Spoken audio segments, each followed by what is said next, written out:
اعوذ باللہ من الشیطان اللعین الرجیم بسم اللہ الرحمن الرحیم ان اللہ وملائکتہ یصلون علی النبی یا ایہا الذین آمنوا صلوا علیہ وسلموا تسلیما۔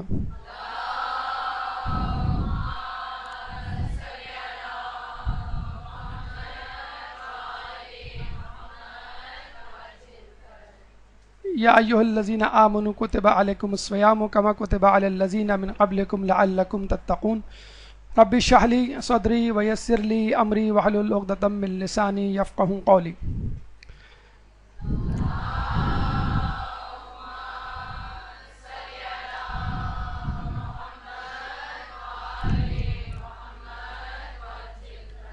ماہ رمضان کی مبارک ساعتیں ہمارے ساتھ رواں دواں ہیں، چند ہی روزے گزرے ہیں اور یقیناً آپ کی طبیعتوں میں وہ اضطراب ختم ہو چکا ہوگا جو ماہ رمضان کے ابتدائی روزوں میں ہوا کرتا ہے، اور یقیناً طبیعتوں میں ایک تقدس، ایک روحانیت پیدا ہو چکی ہوگی، اور وہ مرحلہ آ چکا ہوگا کہ جب آپ تفکر اور ارتقاء کی منزل کی طرف رواں دواں ہوں گے۔ اور یہ وہ وقت ہے کہ انسان مکمل طور پر ماہ رمضان، اور ماہ رمضان کیا، اللہ تعالیٰ کی طرف سے دی گئی ہر نعمت کے اوپر تفکر کرے، تدبر کرے، اپنے امور کو منظم کرے اور دل و جان سے احکام الہی کی پیروی کے لیے تیار ہو جائے۔ نماز ہو، روزہ ہو، حج ہو، زکوٰۃ ہو، چاہے حکم الہی کا کوئی بھی امر ہو، ہشت پہلو جسے کہتے ہیں کہ افادیت رکھے ہوئے ہے۔ ہر عبادت کا ایک دنیاوی فائدہ ہے، ایک آخروی فائدہ ہے۔ پھر دنیاوی فائدوں میں ایک انفرادی فائدہ ہے اور ایک اجتماعی فائدہ ہے۔ پھر انفرادی فائدوں میں ایک جسمانی فائدہ ہے اور ایک روحانی فائدہ ہے۔ پھر جسمانی فائدوں میں ایک ذہنی فائدہ ہے اور ایک روحانی فائدہ ہے۔ یعنی کس کس زاویے سے آپ دیکھیں، کس کس پہلو سے آپ نگاہ ڈالیں، آپ کو نظر آئے گا کہ مجھے ایک نیا فائدہ، ایک نیا نقطہ، ایک نیا پہلو نظر آیا۔ اور یقین کیجئے اگر آپ روزہ ہی کیا، احکام اسلام کے کسی بھی امر کو اس طریقے سے انجام دیں جیسا کہ اس کا حکم ہے، تو معرفت کی منزلیں اتنی تیزی سے طے ہوں گی اور حجاب اتنی تیزی سے آپ کے سامنے سے اٹھیں گے کہ آپ حیران رہ جائیں گے، کیونکہ یہ لذت تو میں نے کبھی بھی نہیں محسوس کی، یہ منازل تو کبھی بھی میں نے طے نہیں کیے، یہ باتیں تو میں نے کبھی بھی نہیں جانی۔ تو انشاءاللہ پروردگار سے ہم دعا کرتے ہیں کہ جیسے جیسے ماہ رمضان کی مبارک ساعتیں گزرتی جائیں، ویسے ویسے ہماری معرفت اور ہمارے تقوی میں اضافہ کرتا چلا جائے۔ روزے کے حوالے سے یہ جان لیجئے کہ اسلام کی دیگر عبادات دیگر ادیان میں قدر مشترکہ ہو یا نہ ہو، لیکن روزہ ایک ایسی عبادت ہے جو تمام ادیان میں قدر مشترک ہے۔ اسلام ہو، یہودیت ہو، عیسائیت ہو، یعنی ابراہیمی مذاہب، ابراہیم علیہ السلام سے نکلے ہوئے یہ تین مذاہب، تینوں مذاہب میں روزے کا حکم موجود ہے۔ کما کتب علی الذین من قبلکم کی تفسیر ہمیں یہی بتاتی ہے کہ جس طرح کہ تم سے پہلے کی امتوں پر فرض کیا گیا یہ روزہ، لیکن ایک قدم اور آگے بڑھ کر آپ دیکھیے تو آپ کو معلوم ہوگا کہ غیر ابراہیمی مذاہب، مثلاً ہندو مذہب جس میں خداؤں کی نعوذ باللہ بہتات ہے اور مشرکانہ عقیدے پر مشتمل ایک مذہب ہے، اس کے باوجود بھرت کے نام پر وہاں بھی روزہ موجود ہے۔ اس سے آگے بڑھیے، ایک مذہب جسے بدھ مذہب کا نام دیا جاتا ہے کہ جس میں خدا نام کی کوئی چیز نہیں، آخرت کے نام پر احتساب نام کی کوئی چیز نہیں، لیکن روزہ وہاں بھی موجود ہے۔ چلے چھوڑیے ان مذاہب کو ایک طرف رکھیے، غیر مذہبوں کی طرف، بے دینوں کی طرف، ملحدوں کی طرف، ایتھیسٹ جو خداؤں پہ یقین نہیں رکھتے ان کی طرف چلیے. وہ بھی روزے کو کبھی فاسٹنگ کا نام دیتے ہیں، کبھی آلٹرنیٹ فاسٹ کا نام دیتے ہیں، کبھی انٹرمیٹنٹ فاسٹنگ کا نام دیتے ہیں، کبھی ڈائٹ پلان کے نام سے مختلف قسم کے پلان ٹی وی چینل سے اور انٹرنیٹ کی ویب سائٹس پر آپ کے سامنے جلوہ افروز ہوتے ہیں. اور اس وبا میں یا اس مرض میں تمام افراد مبتلا ہیں. خواتین جسے کہتے ہیں خواتین مردوں کی بنسبت اس میں زیادہ مبتلا ہیں، لیکن بہرحال تمام افراد اس بیماری میں مبتلا ہے جسے ہم کہتے ہیں ڈائٹ پلان. اگر انسان خدا کی طرف سے دیے گئے اس حکم یعنی روزے کو بحیثیت عبادت بجا لائے تو سائیڈ ایفیکٹ کے طور پہ وہ کچھ مل جائے گا جس کے لیے ہم آج مجنونانہ ڈائٹ پلان اور انٹرمیٹنٹ فاسٹنگ اور جسے کہتے ہیں سلمنگ سینٹر کی طرف رخ کرتے ہیں. جب دیگر ادیان میں روزے کا اتنا گہرا، جب بے دینوں کے پاس روزے کا اتنا عمیق نظریہ یا کانسیپٹ موجود ہے تو کیوں خود نہ اسلام میں یہ نظریہ موجود ہو؟ بدرجہ اولا یہ نظریہ، یہ تھیم، یہ کانسیپٹ موجود ہونا چاہیے. آپ یہ دیکھتے ہیں کہ اگر آپ کی نماز قضا ہو جائے، مثلاً ظہر کی نماز، آپ کو فقط 4 رکعت ہی پڑھنی ہے.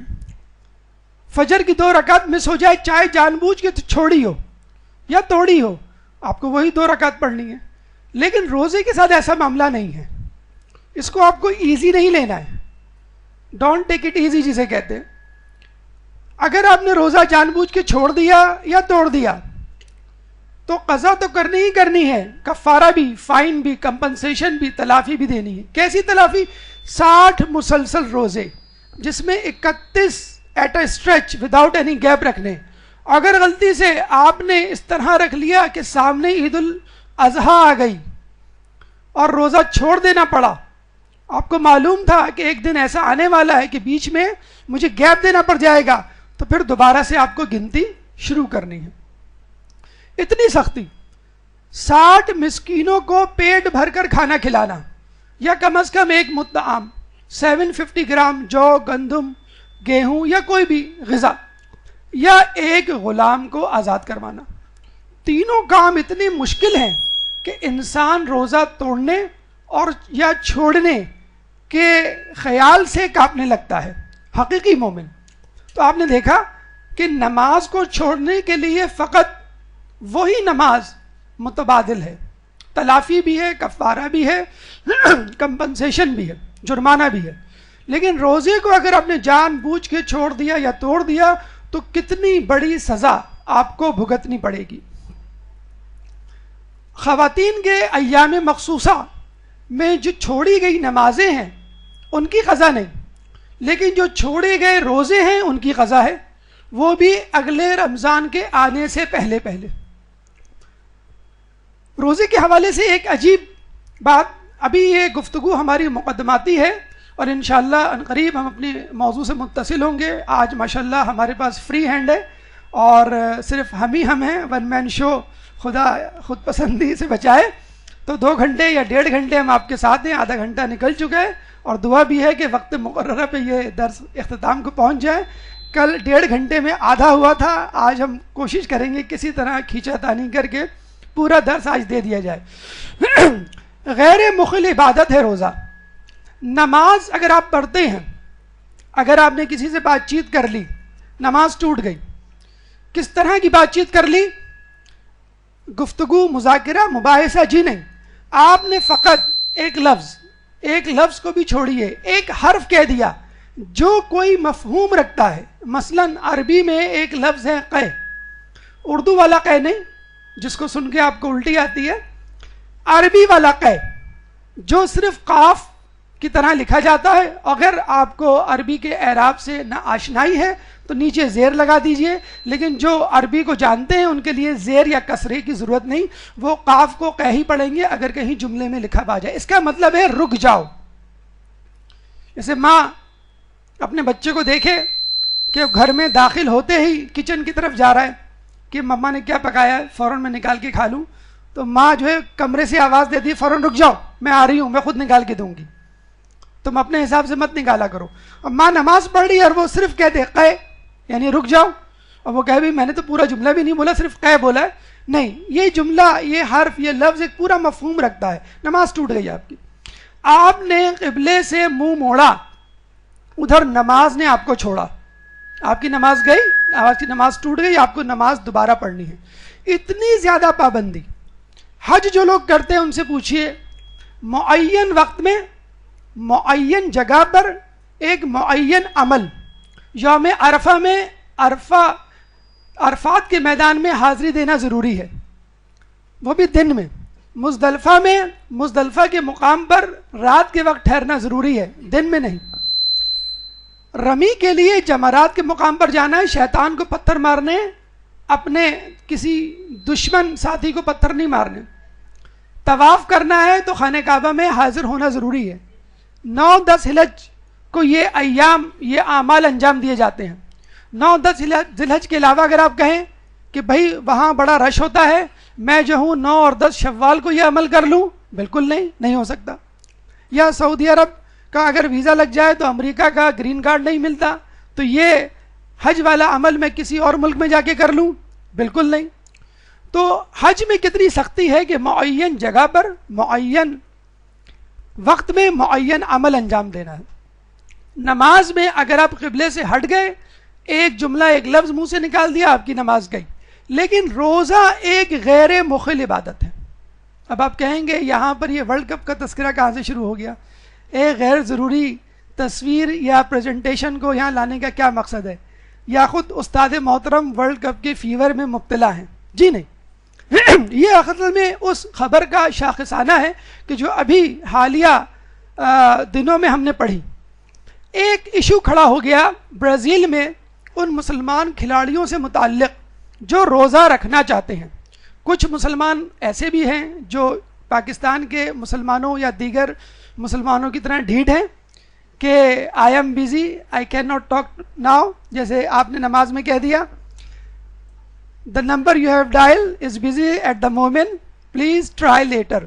اس طرح کا جملہ رٹا رٹایا جو مومنین بولتے ہیں اللہ سے زیارت کے وقت، حج کے وقت، صدقہ دیتے وقت، ماہ رمضان میں بھی وہ یہی جملہ منہ سے نکالتے ہیں، اے اللہ میں اس وقت مصروف ہوں، کبھی اور روزے کی بات کرنا. تو ورلڈ کپ میں بھی کچھ لوگوں نے یہی کہا کہ ابھی ہم کھیل میں مصروف ہیں، ہمیں کھیلنے دیا جائے، روزے ہم بعد میں رکھ لیں گے. اب بہرحال یہ تو ان کے علماء اور مراجع بتائیں گے کہ ان کو کس طرح کا کفارہ ادا کرنا ہے اور کیا سزا بھگتنی ہے. بہرحال فیفا جو ورلڈ فیڈریشن ہے فٹ بال کی، اس کے مینجمنٹ کے لوگوں نے یہ کہا کہ روزہ نہیں رکھنا چاہیے، یعنی انہیں اپنا فتویٰ دیا. جس طرح ہمارے یہاں خواتین مارننگ شو سے فتوے اخذ کرتی ہیں اور سحری اور ٹی وی میں آنے والے پروگرامات میں سوالات کر کے اپنے مسائل پوچھتی ہیں خواتین، اور اب اس میں مرد حضرات بھی شامل ہو گئے ہیں، بچے بھی شامل ہو گئے. تو مینجمنٹ نے یہ کہا کہ مسلمانوں کو روزے نہیں کرنے چاہیے، رکھنے چاہیے، اس سے ان کی کارکردگی متاثر ہو رہی ہے، ہمارا ورلڈ کپ ڈسٹرب ہو رہا ہے. یہ ہم نے شو سجایا ہے صرف فٹ بال کھیلنے کے لیے، آپ اپنے مذہب کی مارکیٹنگ نہیں کر سکتے. لیکن جب اللہ اپنے مذہب کی مارکیٹنگ پہ اتر آئے تو اللہ سے زیادہ مارکیٹنگ کرنے والا کوئی نہیں. وَمَكَرُوا وَمَكَرَ اللَّهُ وَاللَّهُ خَيْرُ الْمَاكِرِينَ. تم اپنا مکر کرو، میں اپنا مکر کروں گا، اور اللہ مکر کرنے والوں میں سب سے زیادہ مکر کرنے والا ہے. تم اللہ سے مذاق کرو، اللہ تم سے مذاق کرے گا. اللہ جسے کہتے ہیں to pay in the same coin, tit for tat, جیسی کو تیسی، جیسی کرنی ویسی بھرنی. اللہ تعالیٰ اگر اپنے دین کی مارکیٹنگ کرنے پہ اتر آئے تو ورلڈ کپ میں بھی مارکیٹنگ کر گزرتا ہے. وہ لوگ جو رمضان سے، وہ لوگ جو ماہ رمضان کی شب بیداری سے منحرف ہیں، غیر متوجہ ہیں، اور ٹی وی پہ نظریں جمائے بیٹھے ہیں، جب ان کے سامنے مسلمان پلیئرز آتے ہیں اور جب ان کے بارے میں گفتگو ہوتی ہے کہ بھئی یہ مسلمان پلیئر ہے جس نے روزہ رکھ کے میچ کھیلا، تو وہ شرم سے سر جھکا دیتا ہے. میں تو اپنے گھر میں بیٹھا ہوں، مجھے تو ہلکا سا نزلہ زکام ہوا تھا، میں تو فقط دفتر جاتا ہوں، یا میں تو اسکول جاتی ہوں، یا جو ہے مجھے گھر کے کام کرنے ہوتے ہیں، میں روزہ چھوڑ کے بیٹھی ہوں. فٹ بال پلیئر روزہ رکھ کے فٹ بال کھیل رہا ہے. اچھا جب یہ قضیہ اٹھا، رمضان سے چند دنوں پہلے کی بات ہے کہ یہ قضیہ اٹھا، یہ مسئلہ اٹھا کہ مسلمانوں کو روکا جائے، اور ہو سکتا ہے اس کے پیچھے کچھ نہیں کہہ سکتے، کوئی ایسی سازش ہو کہ جس کے تحت وہ یہ چاہ رہے ہوں کہ مسلمانوں کی عبادت کو ہائی لائٹ نہ کیا جا سکے. ہم نے ورلڈ کپ شیطانیت کے لیے، لہو و لعب کے لیے، لوگوں کی توجہ ہٹانے کے لیے، اور کچھ لوگوں کے مطابق عراق کے حالات سے لوگوں کو ہٹانے کے لیے ان کی توجہ یہ پول سجایا ہے، یہ میلہ سجایا ہے. تو اب یہاں پھر دوبارہ اسلام مذہب کی بات ہو، تو جب ان لوگوں نے دیکھ لیا کہ مسلمان پلیئر کسی طرح باز نہیں آ رہے ہیں، تو انہوں نے کہا کہ ان کو سائنس کی مار مارو. جس طرح ایک شخص اپنے مرجع، اپنے امام کی بات نہیں مانتا، نعوذ باللہ، ڈاکٹر کی بات فوراً مان لیتا ہے. آج ڈاکٹر یہ کہہ دیں کہ آپ کو کم از کم سال میں 30 دن صبح سے لے کے شام تک بھوکا رہنا چاہیے، اس سے آپ کی کوئی بیماری نہیں ہوگی. دوسرے لفظوں میں ڈاکٹر کہنا چاہ رہا ہے سومو تصحو، روزہ رکھو تم صحت مند ہو جاؤ گے. رسول کی حدیث، وہاں رسول کی حدیث نہیں یاد آتی، ڈاکٹر کی پرسکرپشن یاد آتی ہے. جب یہ لوگ ورلڈ کپ کے doctor, chief medical officer doctor Dvorak کے پاس گئے، تو ڈاکٹر ڈیوورک نے کیا کہا ان کے الفاظ میں سنیے. We have made extensive studies of players during Ramzan, ہم نے رمضان سے متعلق بہت وسیع تحقیق کی ہے. And the conclusion was that, اور نتیجہ یہ نکلا، if Ramzan is followed appropriately، اگر رمضان کو مناسب طریقے سے گزارا گیا، اگر ہم مذہبی زبان میں کہیں تو ہم کہیں گے رمضان میں روزے اس طرح رکھے گئے جس طرح قرآن کی آیات اور اہل بیت کی روایات کہتی ہیں، جس طرح اس کا حق ادا کیا گیا. اب وہ میڈیکل ڈاکٹر ہے، نان مسلم، اس کو نہیں معلوم، تو اس نے ایک اپروپریٹ لفظ استعمال کر لیا جو اتفاق سے اپروپریٹلی ہے. There will be no reduction in physical performance of players، کھلاڑیوں کی کارکردگی میں کوئی کمی نہیں آئے گی. ڈاکٹر ڈیوورک ٹولڈ رپورٹرز، یہ news.com میں موجود ہے، دیگر اخبارات میں بھی یہ نیوز چھپ چکی ہے. یہ ایک تماچا ہے.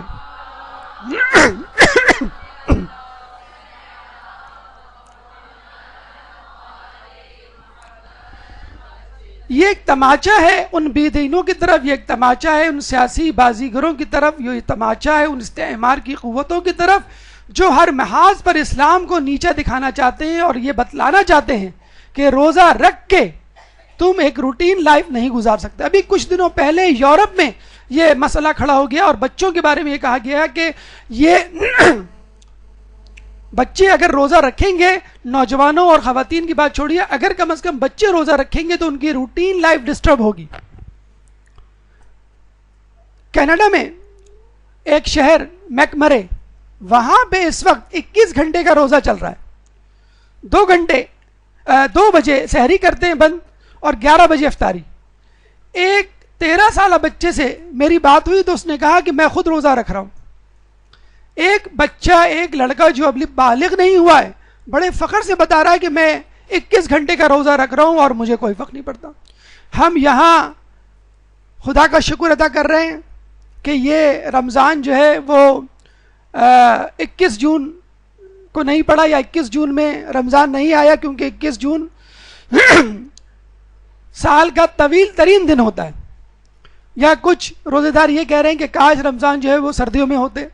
تو آپ دیکھیے کہ لوگ رمضان کو کھیل کے دوران بھی برت رہے ہیں، اس کا حق ادا کر رہے ہیں، اور جہاں 21 گھنٹے کے روزے ہیں وہ بھی رکھے جا رہے ہیں. ابھی صادق صاحب کراچی میں آئے ہوئے ہیں، وہ خود جو روزے کی ابتدا کی ہے 28 گھنٹے کا روزہ رکھا ہے. اب آپ سوچ رہے ہوں گے دن ہوتا ہی 24 گھنٹے کا ہے، یہ تھوڑا سا غلو فی الدین ہو گیا. یہ ہوم ورک ہم آپ کے اوپر چھوڑتے ہیں کہ انہوں نے 28 گھنٹے کا روزہ کیسے رکھا. چین کا صوبہ ہے سیانگ کیانگ، جہاں پہ اسلام تیزی سے پھیل رہا ہے. وہاں پہ گورنمنٹ نے باقاعدہ آفیشلی پابندی لگائی ہے روزے رکھنے پہ. فرانس نے حجاب پہ پابندی لگائی، چائنا نے روزے پہ پابندی لگائی. آفیسز میں، اسکولوں میں، کمپنیز میں کہ آپ روزہ نہیں رکھیں گے.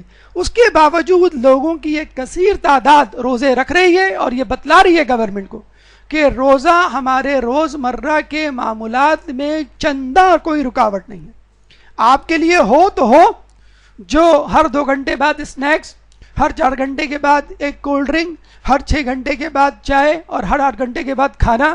خیر اب یہ روٹین تو خود مسلمانوں کا ہو چکا ہے. ہمارے یہاں بھی ماشاءاللہ 6 گھنٹے کا کھانا، یا یوں کہہ لیجئے کہ 6 وقت کا کھانا، یا یوں کہہ لیجئے کہ 3 وقت کا کھانا اور 3 وقت کے سنیکس موجود ہوتے ہیں. جو روزہ رکھنے میں جو مسلسل مشکلات پیدا ہو رہی ہیں، اس کی ایک وجہ غور کیجئے گا کہ ہمارا ہر وقت بکری کی طرح جگالی کرنا ہے. بچے چپس اور چنگم کی جگالی کرتے ہیں، ہم پان اور سگریٹ کی جگالی کرتے ہیں. یا ہر 2 گھنٹے بعد جس طرح لوگ فیس بک پہ کلک کرتے ہیں، ہم فریج کا دروازہ کھولتے ہیں کہ کچھ نیا تو نہیں ہے، پتہ چلا کہ وہی پرانی جو ہے وہ پوسٹنگ لگی ہوئی ہے. یہ ہے میرے کینیڈا کا شہر کہ جہاں پہ کثیر تعداد مسلمانوں کی، خود پاکستانیوں کی ہے، جہاں اس وقت 21 گھنٹے کا روزہ رکھ رہا ہے، اور تمام لوگ جو ہے اس روزے کی زحمت اور دقت اور مشقت کو برداشت کر رہے ہیں. ہمارے لیے ایک درس عبرت ہے، تمام لوگ ان لوگوں کے لیے جو روزے میں اس قسم کی دقت اور زحمت برداشت کر رہے ہیں. ایک بلند تر صلوات.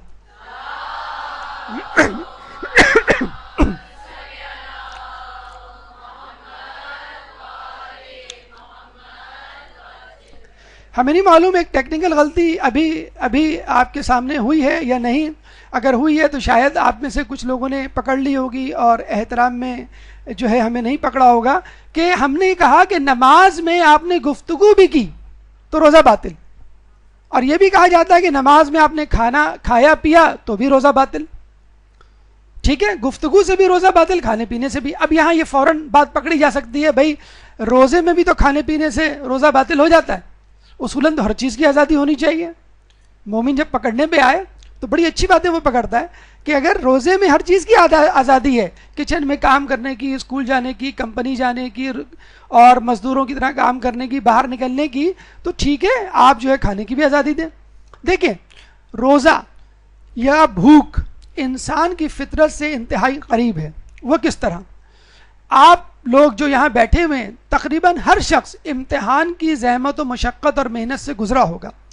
آپ خود یاد کیجئے کون سا ایسا امتحان ہے کہ جس میں آپ کی دن کی بھوک نہ اڑی ہو؟ وہ کون سا ایسا پیپر ہے کہ جس میں آپ کی رات کی نیند نہ خراب ہوئی ہو؟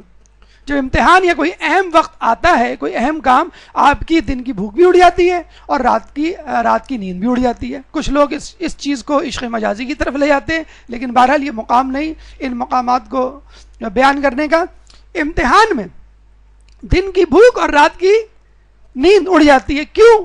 جب آپ کی امی کہتی ہیں بیٹا سو جاؤ بہت رات ہو گئی ہے، کل صبح اٹھ کے پڑھ لینا، آپ کہتی ہیں کہ نہیں میں صبح بھی اٹھ کے پڑھ لوں گی، لیکن اس وقت بہت اہم ہے، اہم کام ہے، اس سے میں گزر رہی ہوں. بیٹا آپ نے کھانا نہیں کھایا دوپہر کا؟ نہیں امی چھوڑیں اب تو بھوک نہیں لگ رہی، میں رات ہی میں کھا لوں گی. یہ ایک روٹین ہے. اس وقت کوئی بھی اعتراض نہیں کرتا، کوئی شخص اعتراض نہیں کرتا اپنی اولاد پر کہ آپ نے امتحان کے دنوں میں کھانا چھوڑ دیا، ایک میل اسکپ کر دیا، یا آپ رات کو دیر سے سو رہے ہیں. لیکن ماؤں کو فوراً اپنا بچہ کمزور نظر آنے لگتا ہے. 3 دن گزرتے نہیں ہیں، دیکھو میرا بیٹا بالکل پیلا پڑ گیا، میری بیٹی جو ہے بالکل سوکھ کے کانٹا ہو گئی ہے. اور وہی بیٹی، وہی بیٹا، وہی اولاد اگر رمضان میں روزے رکھ لے تو آپ کہتے ہیں کہ بیٹا تم وٹامن لے لو، بیٹا تم جو ہے ایکسٹرا ملک لے لو، بیٹا جو تم کچھ روزے چھوڑ دو اپنی نقاہت اور کمزوری کی وجہ سے. ماہ رمضان یہ پیغام دے رہا ہے کہ دیکھو اگر کسی اہم امر کی طرف متوجہ ہو تو غیر ضروری کاموں کو ترک کر دو، وہ بھی وقتی طور پہ. اسلام یہ نہیں کہہ رہا کہ 24 گھنٹے آپ نہ کھائیں، اسلام یہ نہیں کہہ رہا 24 گھنٹے آپ جاگیں. دوپہر کا کھانا چھوڑ دیں یا دن بھر کھانا چھوڑ دیں، رات میں کھائیں ڈٹ کے، اور رات میں ذرا سا نیند کم کر دیں.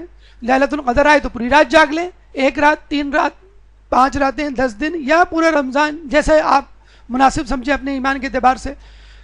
اسی طرح جب آپ کا کوئی رشتہ دار امریکہ سے، یورپ سے، باہر سے آ رہا ہوتا ہے اور 4 بجے کی فلائٹ ہو، آپ سوتے نہیں ہیں. کیا سونا؟ ابھی جو ہے 3 بجے اٹھنا پڑے گا دوبارہ. خوشی کے مارے نیند نہیں آ رہی ہوتی ہے. تو یہ کیسا مومن ہے کہ جس کو رمضان کے آنے کی کوئی خوشی نہیں؟ رمضان کی ساعتوں میں جو سرور ہے اس کا کوئی سرور، کوئی لذت اس کی روح میں سرایت نہیں کر رہی، اور وہ سو رہا ہے، بڑے مزے سے خراٹے لے رہا ہے، خواب خرگوش کے مزے لے رہا ہے. تو ماہ رمضان اتنا اہم مہینہ ہے، اتنے اہم خزانوں کے لوٹنے کا مہینہ ہے، یا خواتین کی زبان میں ایک اینول سالانہ سیل کا مہینہ ہے کہ جس میں آپ کو اللہ کے خزانوں کو لوٹنا ہے. فقط ایک کال پر آپ کے گھر میں نعمت، رحمت، سعادت موجود ہے، بشرط یہ کہ آپ متوجہ ہوں۔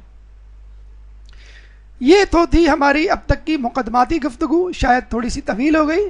اب آئیے ہم روزے کے روحانی فوائد کی طرف چلتے ہیں اور کوشش کریں گے کہ ہر فائدے پہ آیات اور روایات اور واقعات کی روشنی میں ایک تجزیہ کریں اور اپنی شخصیت کو اس آئینے کے سامنے رکھیں کہ ہم نے ماہ رمضان میں یہ سب کچھ حاصل کرنے کے لیے کیا تیاری کی۔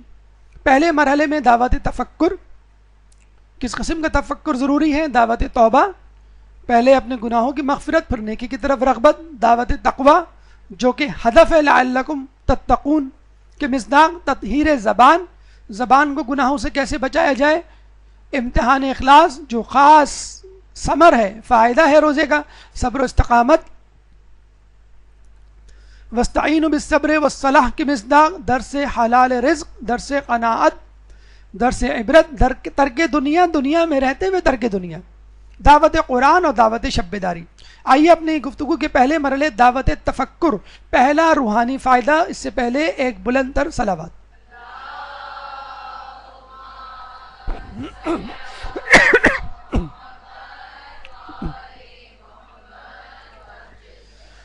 دیکھیں، شروع کے ایام کا مجھے نہیں معلوم، لیکن اکثر لوگ یہی بتلاتے ہیں، تجربہ یہی کہتا ہے کہ شروع کے ایام رمضان کے بڑے ہی جان لیوا ہوتے ہیں، بڑے ہی پریشان کن ہوتے ہیں۔ ہر شخص ایک چڑچڑاہٹ سے گزر رہا ہوتا ہے، ہر شخص ایک ڈسٹربڈ روٹین سے گزر رہا ہوتا ہے۔ شعبان اور اس سے پہلے کی جو بری عادتیں اس کو لگ چکی ہوتی ہیں وہ اس مہینے میں ختم ہونے جا رہی ہوتی ہیں، اس لیے پریشان ہوتا ہے۔ سگریٹ پینے والا الگ پریشان، پان کھانے والا الگ مضطرب، دن میں ہر وقت کچھ نہ کچھ چبانے والا وہ پریشان، رات میں خوب ڈٹ کے سونے والا اور 9 بجے فجر کی نماز پڑھنے والا وہ پریشان کہ نماز نہیں، اب تو سحری کے لیے تو کم از کم اٹھنا ہے، سحری تو واجب ہے، نماز تو مستحب ہے، نعوذ باللہ۔ کچھ لوگوں کے نزدیک کچھ ایسا ہی معاملہ ہے، تو سحری میں تو اٹھنا پڑے گا۔ بہرحال اب وہ دن ہے کہ جب آپ کو تفکر کرنا ہے، سوچنا ہے، اور یقیناً یہاں بیٹھے ہوئے ہر شخص کے دل میں یہ خیال آتا ہوگا، ابھی کی بات کر رہا ہوں میں، شروع کے ایام کی بات نہیں، ابھی، کہ میں کتنا پریشان تھا جب رمضان شروع ہونے والا تھا۔ اس دفعہ تو بہت گرمی ہے، اس دفعہ تو بہت زیادہ کام ہے، اس دفعہ تو گھر کا پورا جسے کہتے ہیں کہ بوجھ میرے اوپر ہے، اس دفعہ دفتر میں بھی بہت کام ہے، چھٹی بھی دیر سے ملے گی، اس دفعہ جو ہے وہ ورلڈ کپ آ رہا ہے، یہ بھی ایک کام ہے، اس کو بھی دیکھنا ہے، اس دفعہ جو ہے وہ گلی میں کرکٹ ہوگی، وغیرہ وغیرہ۔ رمضان کیسے گزرے گا، میں کس طرح بھوکا رہوں گا؟ اور شروع کے 3 دن ایسی ہی ٹینشن میں گزرتے ہیں کہ میں روزہ رکھ بھی پاؤں گا کہ نہیں۔ لیکن الحمدللہ چند روزے گزارنے کے بعد آپ شرمندہ ہو رہے ہوتے ہیں، شرمسار ہو رہے ہوتے ہیں کہ یہ کس قسم کی شیطانی سوچیں تھیں، اور یقیناً وہ سوچیں شیطانی تھی، کیونکہ شیطان ماہ رمضان میں بند ہے لیکن اپنے حصے کا کام اوور ٹائم کی صورت میں شعبان میں کر چکا، وسوسے ڈال کر، وہم ڈال کر کہ دیکھو don't try to be smart, بہت زیادہ متقی نہیں بن جانا، ایسا نہ ہو کہ ہم دونوں اجنبی ہو جائیں اور چاند رات کو تم مجھے پہچاننے سے انکار کر دو۔ ٹھیک ہے دوری رکھنا لیکن کیپ ان ٹچ۔ آج کل ایس ایم ایس کا زمانہ ہے، آج کل انٹرنیٹ چیٹنگ کا زمانہ ہے، آج کل جو ہے میڈیا کا دور ہے، تو تھوڑا سا بہرحال ہمیں یاد کرتے رہنا گاہے بگاہے، وقتاً فوقتاً، ایسا نہ ہو کہ بالکل ہی جو ہے یہ ہماری وقتی دوری جو ہے مکمل طور پہ فراق میں تبدیل ہو جائے۔ تو انسان ایک تفکر کی کیفیت سے گزرتا ہے۔ مولا علی فرماتے ہیں روزے داروں اپنے امور میں تدبر کرو، یعنی رف اینڈ ٹف بغیر سوچے سمجھے روزہ گزارنے کی ضرورت نہیں ہے۔ استقبال ماہ رمضان کے حوالے سے کئی اساتذہ نے ماشاءاللہ آپ کا درس لیا، اور آپ نے دیکھا ہوگا کہ اس مہینے میں جس طرح آپ کو منصوبہ بندی کرنی چاہیے، جس طرح استقبال کرنا چاہیے، اور یہ استقبال یقیناً رمضان سے پہلے ہوتا ہے۔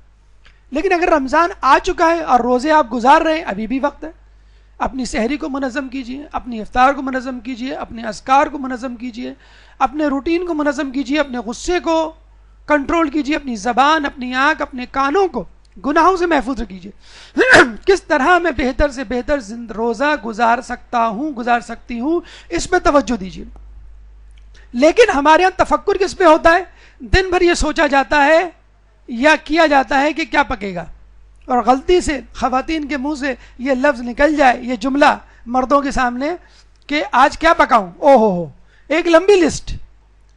باپ جو ہے وہ اپنی لسٹ بتا رہا ہوتا ہے, بیٹا اپنی لسٹ بتا رہا ہوتا ہے, امی آج فرینچ فرائز پکائیں, باپ کہتے نہیں کباب پکائیں, بیٹی کہتی نہیں امی آج چھولے ہو جائیں, اور چھوٹی بیٹی کہتی نہیں امی پکوڑے بڑے دنوں سے نہیں پکائے. اور پتہ چلا کہ امی کو تمام لوگوں کا دل رکھنے کے لیے تمام چیزیں پکا کے رکھنی پڑتی ہیں, اور وہ ماں, وہ خاتون خانہ بیچاری پوری افطار ٹینشن میں رہتی ہے کب صدا بلند ہو, پکوڑوں میں نمک زیادہ ہو گیا, سارا جو کام, ساری خوشی جو ہے آپ کی ڈھیر ہو جاتی ہے. بچہ کہہ دیتا ہے امی جو ہے یہ اس میں مرچیں زیادہ آپ نے ڈال دی, وغیرہ وغیرہ. اب بیچاری جب افطار کے وقت اتنے تانے اور تن سے گزرے گی تو دن بھر اگر افطار کے بارے میں نہ سوچے تو کس بارے میں سوچے؟ تو مومن اور مومنہ دونوں کو ایک انڈرسٹینڈنگ کے طور پہ یہ سوچنا چاہیے کہ کیا ہم افطار اور سحری کا مینیو ڈسکس کرتے رہیں گے؟ کیا ہماری خواتین ٹی وی چینلز کے آگے ریسیپی لکھتی رہیں گی اور اس کو تجربے کے طور پر روزانہ دہراتی رہیں گی اور روزانہ کچھ نہ کچھ سنتی رہیں گی؟ تخیلات کی, تفکرات کی قسمیں ہیں.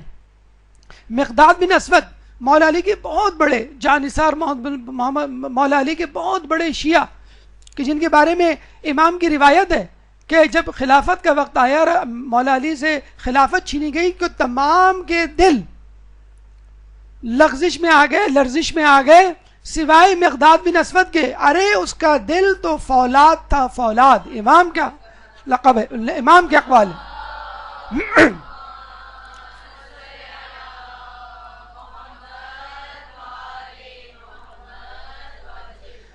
مقداد بن اسود ایک صحابی کے پاس سے گزرتے ہیں. وہ صحابی کہتے ہیں میں نے رسول اللہ سے سنا کہ رسول اللہ نے فرمایا ایک گھڑی کا تفکر 1 سال کی عبادت سے افضل ہے. آگے گئے, دوسرے صحابی فرمانے لگے ابن عباس کہ 1 گھڑی کا تفکر 7 سال کی عبادت سے بہتر ہے. تیسرے صحابی کے پاس سے گزرے تو وہ کہہ رہے ہیں کہ 1 گھڑی کا تفکر 70 سال کی عبادت سے بہتر. وہ بڑے پریشان ہوئے کہ تینوں اصحاب اور رسول کا فرمان سنا رہے ہیں 1, 7 اور 70 کے فرق سے. رسول کے پاس گئے ہیں کہ یہ تینوں اصحاب تینوں مختلف 1 گھڑی کے تفکر کی مختلف اجر بتلا رہے. رسول اللہ نے تینوں کو طلب کیا اور پوچھا کہ اے ابو ہریرہ تم کیا کہہ رہے تھے, تم کس بات پہ تفکر کرتے ہو؟ ابو ہریرہ نے کہا کہ میں تخلیقات خداوندی پہ غور کرتا ہوں, مخلوقات خدا پہ غور کرتا ہوں. تو رسول اللہ نے فرمایا تم نے ٹھیک کہا, تمہارا تفکر 1 سال کی عبادت سے بہتر ہے. ابن عباس سے کہا کہ تم کس قسم کا تفکر کرتے ہو؟ ابن عباس نے کہا کہ میں موت و محشر کی سختی پہ تفکر کرتا ہوں. تو رسول اللہ نے فرمایا تم نے ٹھیک کہا, تمہارا تفکر 7 سال کی عبادت سے بہتر ہے. پھر تیسرے صحابی سے کہا کہ تم کس بات پر سوچ بچار کرتے ہو؟ ان صحابی نے کہا میں دوزخ کی سختی پر سوچ بچار کرتا ہوں. رسول نے کہا کہ تم نے ٹھیک کہا کہ تمہارا تفکر 1 گھڑی کا تفکر تمہارا 70 سال کی عبادت سے بہتر ہے.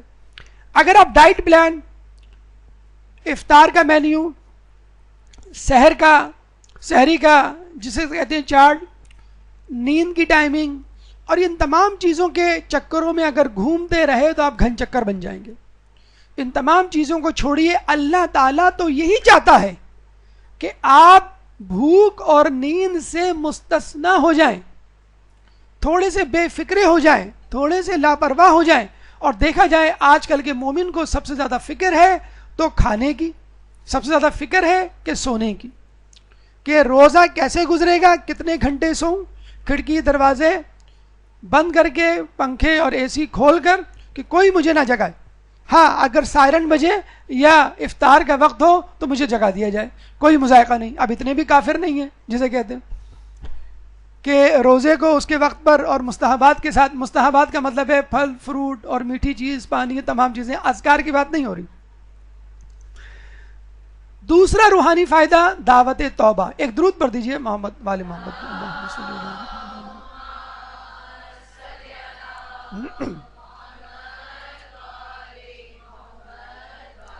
سورہ بقرہ کی آیت نمبر 183, 184, 185 ڈائریکٹلی ریلیٹڈ ہیں, ملحق ہیں, بیان کر رہی ہیں روزے کو.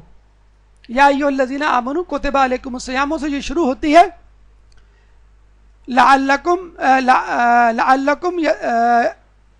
تشکرون تک. اب یہ جو 4تھی آیت ہے اس کو دیکھیے, اس کا بظاہر کوئی طریقہ نظر نہیں, کوئی ربط نظر نہیں آتا روزے سے. کیا آیت ہے؟ وَإِذَا سَأَلَكَ عِبَادِي عَنِّي فَإِنِّي قَرِيبٌ اور اے پیغمبر اگر میرے بندے تم سے میرے بارے میں سوال کریں تو میں ان سے قریب ہوں. اجیب دعوت الداع اذا دعان، پکارنے والے کی پکار سنتا ہوں جب بھی پکارتا ہے. فَلْيَسْتَجِيبُوا لِي، لہٰذا مجھ سے طلب قبولیت کرو. وَلْيُؤْمِنُوا بِي لَعَلَّهُمْ يَرْشُدُونَ، اور اپنے ایمان پر قائم رہو میرے لیے، یعنی مجھ پر ایمان لاؤ تاکہ تمہیں ہدایت ملے. دیکھیں اللہ تعالیٰ جو ہے جب ان آیات کو قرآن میں ذکر کرتا ہے، آیت نمبر 183 میں لعلکم تتقون کہتا ہے، شاید کہ تم متقی بن جاؤ. اس کے بعد کی آیت میں کہتا ہے لعلکم تشکرون، تاکہ تم شکر گزار بن جاؤ. اور آخری چوتھی آیت جس کا کیا تعلق ہے ہم آپ کو بھی بتلائیں گے روزے سے، کہ مجھ سے دعا کرو، مجھے پکارو، میں تم سے بہت قریب ہوں. اس میں کہتا ہے لعلکم یا لعلہم یرشدون. لفظ لعلہ اس کا تذکرہ پہلے ہو چکا کہ عربی میں لیلا اور لعلہ، لیتا اور لعلہ یہ دو الفاظ ہیں جو خواہش کے لیے، تمنا کے لیے استعمال ہوتے ہیں. لیتا ایسی خواہش جو ممکن نہیں پوری ہونا، یا لیتنی کنتو ترابا، کاش کہ میں مٹی ہوتا، زندہ ہی نہ ہوتا، کفار کہیں گے قیامت میں.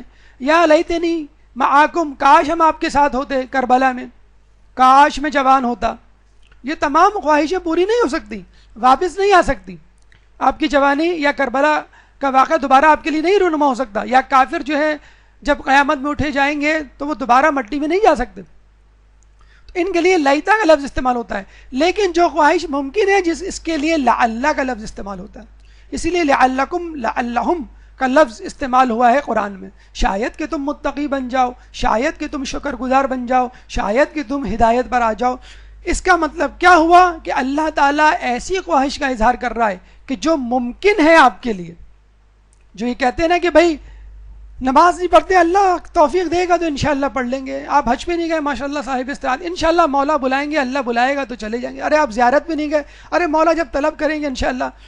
تو یہ آپ کی محنت اور طلب ہے جو اللہ آپ کو بلائے گا یا اللہ آپ کو توفیق دے گا. دیکھیں ایک ماں اپنے بیٹے کے لیے یونیفارم خرید کے لاتی ہے، نئی کتابیں خرید کے لاتی ہے، نیا بیگ لے کر آتی ہے، اس کے لیے ٹیوٹر لگواتی ہے، اچھے اسکول میں داخلہ دلواتی ہے، پھر کہتی ہے کہ شاید کہ تم اچھے بچے بن جاؤ، شاید کہ تم اچھے اسٹوڈنٹ بن جاؤ. یقین کیجئے آپ نے کیا نہیں دیکھا ہوگا، کیا ایسا بچہ کچھ نہ کچھ اپنی استطاعت کے مطابق کیا کوشش نہیں کرتا؟ امی آپ کیسی باتیں کر رہی ہیں، میں ضرور ایسی اچھی بچی بنوں گی، میں ضرور کلاس میں فرسٹ آؤں گا. آپ نے میرے لیے اتنی اچھی کتابوں کا انتظام کیا، اتنے اچھے استاد کا اہتمام کیا، اتنے اچھے اسکول میں مجھے داخلہ دلایا. اللہ تعالیٰ اپنی رحمتوں کے دروازے کھول رہا ہے، جنت کے دروازے کھول رہا ہے، دوزخ کے دروازے بند کر رہا ہے، روزانہ ہزاروں لاکھوں افراد کو رہا کر رہا ہے. اور پھر آپ سے کہہ رہا ہے لعلکم تتقون، اتنا کچھ میں کر رہا ہوں شاید تم متقی بن جاؤ. تو کیا مومن ایک بچے سے بھی کیا گزرا ہے جو اپنی ماں کی خواہش کو نہیں ٹھکراتا اور خدا کی خواہش کو ٹھکرا دیتا ہے؟ ٹھیک ہے تو نے جنت کے دروازے کھول دیے، ٹھیک ہے تو نے دوزخ کے دروازے بند کر دیے، ٹھیک ہے تو نے ایک آیت کے برابر ایک قرآن کا ثواب دے دیا، ٹھیک ہے تو نے سنت کے برابر، نفل کے برابر فرض کا 70 گنا ثواب دے دیا، لیکن میں نہ مانوں، میں نہیں مانتا، میں نہیں رکھتا روزہ، اور میں جو ہوں متقی. کیسا مومن ہے؟ ایسا مومن یقیناً بدبخت مومن ہے. ایسا مومن خدا کی رحمتوں سے دور ہے کہ جس کے لیے اللہ فرما رہا ہے وَنَحْنُ أَقْرَبُ إِلَيْهِ مِنْ حَبْلِ الْوَرِيدِ، کہ ہم تمہاری رگے جان سے بھی زیادہ قریب ہیں. کیروٹیڈ آرٹری جو آپ کے دل کو آپ کے دماغ سے ملاتی ہے، جو آپ کی مین سپلائی ہے، جو آپ کی شہ رگ ہے. اگر کسی کو کہنا ہو کہ وہ ہم سے قریب ہے تو ہم کہتے ہیں کہ تم میری شہ رگ ہو. کشمیر کے لیے اکثر ہم بچپن سے سنتے ہیں یہ الفاظ کہ وہ ہماری شہ رگ ہے. اللہ تعالیٰ آپ کی شہ رگ سے بھی آپ سے قریب ہے. وہ کیسا دور کہ نظر نہ آئے، اور وہ کیسا قریب کہ جو دلوں کے حال جانتا ہو. اگر یقین نہ آئے تو کچھ دیر کے لیے ماہ رمضان میں لفظ رمضان پر غور کر لیجئے، یہ کس مادے سے نکلا ہے؟ رمضان سے نکلا ہے. رمضان کا مطلب جلا دینا، ایسی مٹی جو سورج کی شعاؤں سے تپ گئی ہو. حدیث رسول ہے کہ رمضان گناہوں کو جلا دینے والا مہینہ ہے. خداوند عالم اس مہینے میں اپنے بندوں کے گناہوں کو جلا دیتا ہے, انہیں بخش دیتا ہے. اس وجہ سے اس مہینے کا نام رمضان رکھا گیا. لیجئے, نام ہی کافی ہے, ماہ رمضان کا نام ہی کافی ہے بتلانے کے لیے کہ ہمیں اس سے کس طرح استفادہ حاصل کرنا ہے. ماہ رمضان آپ کے گناہوں کو جلانے کے لیے آیا ہے. دیکھیے, اگر آپ سے کوئی کہے اس برتن میں شربت لے آؤ, آپ کی سب سے پہلی ڈیوٹی, آپ کی سب سے پہلی نظر کہاں جائے گی؟ برتن کے اندر, گلاس کے اندر. کیوں؟ آپ یہ دیکھنا چاہیں گے کہ برتن کہیں اندر سے خراب, نجس, کوئی گندگی تو نہیں. کیونکہ مشروب کتنا شیریں ہی کیوں نہ ہو, ایک قطرہ خون اس کو نجس کرنے کے لیے, گندا کرنے کے لیے, آپ کو بیمار کرنے کے لیے, ایک قطرہ زہر آپ کو مار ڈالنے کے لیے کافی ہے. چنانچہ ماہ رمضان کی سعادتوں سے, ماہ رمضان کی رحمتوں سے اپنے کو آراستہ کرنے کے لیے اور اس میں نیکیاں کمانے سے پہلے پہلا قدم توبہ ہے. پہلا قدم اپنی مغفرت کروانا ہے. پہلے اپنے دل کو, اپنی روح کو ان گناہوں سے پاک کیجیے. پہلے اپنے دل کو حب دنیا, حسد, بغض, کینہ, عداوت سے پاک کیجیے. پھر اس کے بعد نیکیاں کمائیے. پھر انشاءاللہ اللہ تعالیٰ کی طرف سے جو مشروب, جو ریان نامی نہر انشاءاللہ آپ کی روح میں انڈیلی جائے گی, اس کا شربت, اس کا مایہ جسے کہتے ہیں نجس نہیں ہوگا. تو پہلے اپنے آپ کو بخشوائیے. اگر یقین نہیں آتا کہ ہم بخشے جائیں گے کہ نہیں, ہم تو بڑے گناہ گار ہیں, تو اس حدیث کو پڑھ لیجئے کہ پہلی رمضان کو شیطان کے ہاتھ زنجیروں میں باندھ دیے جاتے ہیں اور ہر رات 70,000 لوگوں کی بخشش ہوتی ہے. کیا ہم 70,000 لوگوں میں شامل نہیں ہو سکتے؟ کیا اتنا گیا گزرا ہے آج کل کا مومن؟ چلیے آگے چلتے ہیں. اگر آپ کی باری یا اوپن میرٹ کے 70,000 میں نہیں آتا, جب شب قدر آتی ہے, خداوند عالم جتنے بندوں کو ماہ رجب, شعبان اور رمضان میں معاف کر چکا ہوتا ہے, اس سے کہیں زیادہ اس شب میں معاف کرتا ہے. کیا ہم اتنے گئے گزرے ہیں کہ ہمارا نام کسی رات, کسی شام, کسی دن نہ آئے, 70,000 میں نہ آئے؟ اگر آج کے دن نہیں آیا تو کل کے دن آ جائے گا, پرسوں کے دن آ جائے گا, ترسوں کے دن آ جائے گا, ارے شب قدر کے دن آ جائے گا. تو اپنے آپ کو سب سے پہلے گناہوں سے بخشوائیے. اے لوگوں, ماہ رمضان ایسا مہینہ ہے جس کی ابتدا رحمت, جس کا وسط مغفرت اور جس کی انتہا آتش دوزخ سے رہائی ہے. بالکل وہی اجر ہے جو ایک حاجی کا ہوتا ہے کہ جب وہ حج سے آتا ہے تو گناہوں سے ایسے پاک ہو جاتا ہے کہ جیسے آج ہی پیدا ہوا. لیکن مجھے بتلائیے, ہم میں سے کتنے لوگ ہیں جو حج کی استطاعت رکھتے ہیں؟ دل میں خیال, دل میں خواہش پیدا ہوتی ہے اور ہم اس خواہش کو دبا کے رہ جاتے ہیں, اور کچھ مومنین اس خواہش کو لیے قبروں میں اتر جاتے ہیں. لیکن ایک مہینہ جو آپ کو حج کیسا ثواب دے رہا ہے, اس سے ہم غافل ہیں. امام کی حدیث ہے, اگر کسی شخص نے اپنے آپ کو ماہ رمضان میں نہیں بخشوایا تو آئندہ بھی نہیں بخشا جائے گا حتیٰ کہ وہ عرفات میں حاضر ہو. یعنی یا تو ماہ رمضان میں بخشوا لے یا پھر حج کے موسم کا انتظار کرے. آج کل کی مہنگائی کے دور میں یقیناً ایک حج مشکل کام ہے. نہ صرف مالی طور پر مشکل کام ہے, بلکہ لوگوں سے, اپنے گھر والوں سے دور ہونا, اتنے عرصے دفتر سے اور گھر سے غیر حاضر رہنا, اور پھر واپس آ کر چیزوں کو اپنی جگہوں پہ دیکھنے کا رسک لینا یقیناً ایک بڑا مشکل مرحلہ ہے. تو کیوں نہ ایسی عبادت سے ہم فوراً فائدہ اٹھائیں جس میں ہوم ڈیلیوری, صرف ایک فون کال پر اللہ کی رحمتیں, اللہ کی سعادتیں, اللہ کی مغفرتیں آپ کے گھر میں موجود ہیں. حج کے لیے آپ کو جانا پڑے گا, یہاں پہ رمضان کا مہینہ خود آپ کے گھر کے اندر موجود ہے, آپ چاہیں یا نہ چاہیں. پھر یہ بھی کہا گیا کہ 4 لوگ ایسے ہیں کہ جن کی دعا رد نہیں ہوتی, یہاں تک کہ آسمان کے دروازے ان پر کھل جاتے ہیں اور ان کی دعا عرش تک پہنچ جاتی ہے. ان میں سے ایک روزے دار ہے جب تک افطار نہ کر لے. افطار کے وقت انسان افطاری میں مشغول ہوتا ہے, کبھی پکوڑوں کو دیکھ رہا ہوتا ہے, کبھی چھولوں کو دیکھ رہا ہوتا ہے, کبھی دہی بڑوں پہ نظر ہوتی ہے, کبھی شربت کے گلاس میں پیمانے کو ناپ رہا ہوتا ہے کہ ایک گلاس کافی ہوگا کہ نہیں ہوگا, کبھی جو ہے وہ کھجوروں اور فروٹ چاٹ پر اس کی نظر ہوتی ہے. ارے مومن, کبھی تو نے یہ سوچا کہ اس پکوڑوں میں جو تیل ہے وہ کہاں سے آیا، وہ نعمت تجھ تک کیسے پہنچی، اس پکوڑوں میں جو بیسن ہے وہ کن کن مراحل تک بیسن کی صورت میں تیرے گھر تک پہنچا۔ ان پکوڑوں کو تلنے والے ہاتھ وہ بھی ایک نعمت ہے، خاتون خانہ اور بیگم وہ بھی ایک بہت بڑی نعمت ہے جس کے بارے میں لوگوں نے کبھی سوچا بھی نہیں، تو وہ آپ کے گھر میں کیسے نازل ہوئی؟ کچھ لوگ بلا کے لیے لفظ استعمال کرتے ہیں نازل، وہ آپ کے گھر میں انہوں نے ختم رنجا کیسے فرمایا؟ تو افطار کے وقت چھولے پکوڑوں سموسوں کی طرف للچائی ہوئی زبان نکال کر دیکھنے کی بجائے، آنکھوں میں ایک عجیب و غریب درندگی صفت چمک پیدا کرنے کی بجائے ان نعمتوں پر غور کیجئے، کیا میں ان نعمتوں کے قابل ہوں؟ کیا مجھ سے بہتر لوگ اس دنیا میں موجود نہیں جو ان نعمتوں سے استفادہ نہیں کرتے؟ کتنے ہی لوگ ایسے ہوں گے جن کا روزہ سڑکوں پہ کھل جاتا ہے، کتنے روزے دار ایسے ہوں گے جو سڑکوں پہ بیٹھ کے افطار کر رہے ہیں، کتنے روزے دار ایسے ہیں جن کو فقط روٹی ملتی ہے، جو رات کا کھانا بھی ہوتی ہے اور افطاری بھی ہوتی ہے۔ تو ان نعمتوں پہ غور کیجئے اور اپنے آپ کے لیے توبہ مغفرت طلب کیجئے، اور اگر کوئی ایسا شخص نہیں تو اس کے لیے ایک لفظ استعمال کیا جا سکتا ہے جو روایتوں میں بھی آیا ہے، بدبخت، ملعون۔ بدبخت ہے وہ شخص جو اس بابرکت مہینے میں غفران الہی سے محروم رہا۔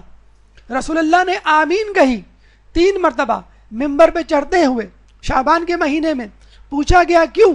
تو کہا جبریل نے کہا بدبخت ملعون ہے وہ شخص جس نے اپنے والدین کو پایا اور جنت میں نہ جا پایا، خدا کی مغفرت نہیں حاصل کی۔ بدبخت ہے وہ شخص کہ جس نے ماہ رمضان کو پایا اور اپنی مغفرت نہ کروا لی، اور بدبخت ہے وہ شخص جس کے سامنے میرا نام لیا گیا اور اس نے درود نہ پڑھا۔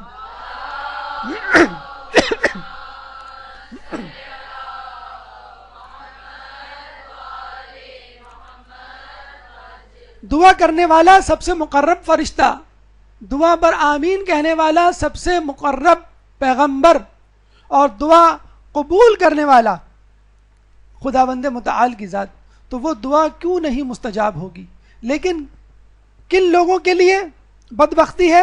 جو غصے میں ناراضگی کا اظہار کرے، جو دن بھر سونے میں گزار دیں، جو دن کو بغیر کسی نماز و اذکار کے اپنے لمحات کو برباد کر دیں، اور جو اپنی زبان کو، اپنی آنکھوں کو گناہوں سے محفوظ نہ رکھیں۔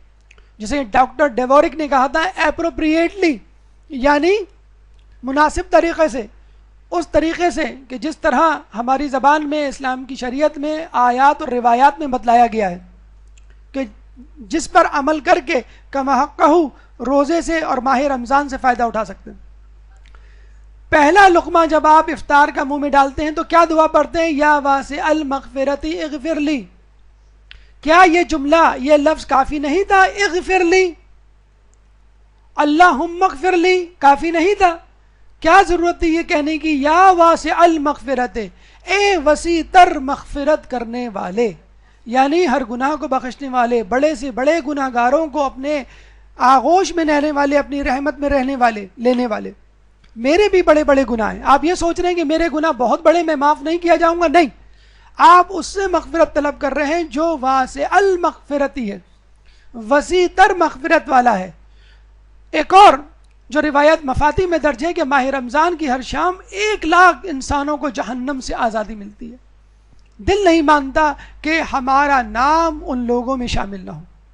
1,00,000، 2,00,000، 3,00,000، 30,00,000 لوگوں میں، اور پھر 30 کے 30,00,000 شب قدر میں، بلکہ اس سے زیادہ، یعنی یوں سمجھ لیجئے کہ ماہ رمضان کے اختتام پر 60,00,000 سے زیادہ، اور کتنے زیادہ؟ 61,00,000 بھی ہو سکتے ہیں اور 100,00,000 یعنی کروڑ بھی ہو سکتے ہیں۔ کیا ہم اس میں ایک فرد کی حیثیت سے شامل نہیں ہو سکتے جس کو جہنم سے آزادی کا پروانہ ملے؟ گفتگو کا تیسرا مرحلہ، یعنی تیسرا روحانی فائدہ، دعوت تقوی۔ اس سے پہلے ایک صلوات۔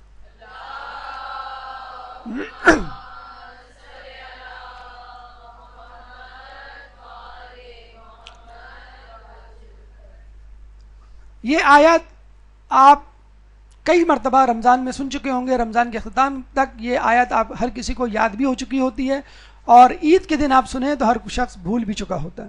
کون سی آیت، کون سا رمضان، کون سی افطاری، کون سی سحری، کون سا حجاب؟ ہمیں نہیں معلوم تم کن ہوشربا جسے کہتے ہیں کہ زمانے کی بات کرو. یا ایھا الذین آمنوا کتب علیکم الصیام کما کتب علی الذین من قبلکم لعلکم تتقون. اے ایمان والو تم پر روزے فرض کیے گئے جیسا کہ تم سے پہلے کی امتوں پر تاکہ تم متقی پرہیزگار. اس پہ تفصیلی تجزیہ تفسیر وہ ہم فلسفہ روزے کے احکام کے حوالے سے یا غالباً ماہ رمضان کے خزانے میں آپ کو بتلا چکے ہیں. یہاں تھوڑا سا رک کر تقوی کی طرف توجہ آپ کی دلانا مقصود ہے کہ تقوی بچنے کا نام ہے. تقوی جو ہے وہ بچنے کا نام ہے. کچھ لوگ تقوی میں اتنے آگے بڑھ جاتے ہیں کہ دنیا کو چھوڑ بیٹھتے ہیں. اس کو تقوی نہیں بلکہ لقوہ کہا جاتا ہے. تو لقوے سے بچیے, تقوی کی طرف دھیان دیجیے, ایسا تقوی کہ جو آپ کی توضیح اور آپ کے مسائل کی طرف ہو. ایک صاحب نے کسی کے قصے سنانے شروع کر دیے, فلاں بزرگ تو ایسے, فلاں بزرگ ایسے, کہ جس میں عجیب غلو سا نظر آنے لگا. اور کسی نے کہا کہ بھائی یہ تو حرام ہے, یہ تو اسلام میں جائز نہیں. انہوں نے کہا کہ بھائی آپ تقوی کی بات کر رہے ہیں, آپ جو ہیں وہ احکام کی بات کر رہے ہیں, میں تو عرفانیات کی بات کر رہا ہوں. تو دوسرے نے کہا نہیں جناب, یہ لقوہ ہے, یہ تقوی نہیں ہے. جو طرز زندگی اسلام کے احکامات اور مجتہد کے فتووں سے ہٹ جائے وہ تقوی نہیں ہو سکتا. تو تقوی کیوں ضروری ہے؟ اللہ تعالیٰ ہمیں متقی پرہیزگار. اچھا دیکھیں, اللہ تعالیٰ یہ نہیں کہہ رہا تاکہ تم نیکوکار بن جاؤ, اللہ کہہ رہا ہے کہ تم متقی بن جاؤ. کیوں؟ پھر وہی بات کہ پہلے گناہوں سے چھٹکارا, پہلے مغفرت, پہلے توبہ, پہلے برتن کو اچھی طرح اندر اور باہر سے دھونا ضروری ہے, اس کے بعد مشروب ڈالنا, نیکی کرنا. اگر آپ گندے جسم پر قیمتی کپڑا بھی پہن لیں تو آپ کو الجھن ہوگی. اگر آپ نجس ہو جائیں اس کے بعد کتنے ہی پرفیوم چھڑک لیں آپ نجس ہی کہلائیں گے. تقوی کیوں ضروری ہے؟ رسول اللہ جب خطبہ شعبانیہ دے رہے تھے تو مولا علی کھڑے ہوتے ہیں اور پوچھتے ہیں کہ یا رسول اللہ اس ماہ رمضان میں بہترین عمل کیا ہے؟ کیا مولا کو نہیں معلوم تھا یا مولا اکیلے میں نہیں پوچھ سکتے تھے؟ قرآن کی تفسیر گویا مقصود تھی, لعلکم تتقون کی وضاحت مقصود تھی. اے ابو الحسن, اس مہینے میں بہترین عمل محرمات الہی سے پرہیز کرنا ہے, یعنی ان چیزوں سے جن کو اللہ نے حرام کر دیا ہے. دیکھیں اللہ کے رسول نے یہ نہیں کہا کہ اس مہینے میں قرآن پڑھنا سب سے زیادہ ضروری ہے, نوافل پڑھنا سب سے زیادہ ضروری ہے, مستحبات کو انجام دینا سب سے زیادہ ضروری ہے, شب بیداری سب سے زیادہ ضروری ہے. نہیں, سب سے زیادہ ضروری امر کیا ہے؟ محرمات الہی. جب انسان محرمات الہی گناہوں سے بچے گا تو خود بخود اللہ تعالیٰ کی رحمتیں اس کے اندر امڑ آئیں گی, اڑل جائیں گی. اللہ تعالیٰ کی رحمت اسی طرف جاتی ہے جو چیز پاک و صاف ہو.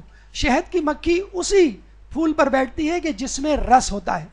اسی طرح اللہ کی رحمتیں اسی شخص کی طرف جاتی ہیں جو متقی پرہیزگار ہو. اور پھر انما یتقبل اللہ من المتقین. ہمارے چھٹے امام جعفر صادق علیہ السلام, اللہم صلی علی محمد وآل محمد,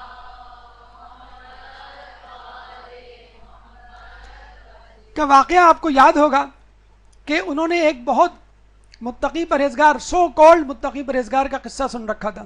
ایک دفعہ بازار سے گزر رہے تھے تو دیکھا وہ کسی پھل فروش کے پھل چرا رہا ہے. 2 پھل چرائے, آگے گیا نان بھائی کی دکان پر 2 روٹیاں چرا لی. یہ 4 چیزیں آگے جا کر ایک فقیر کو صدقہ کر دی.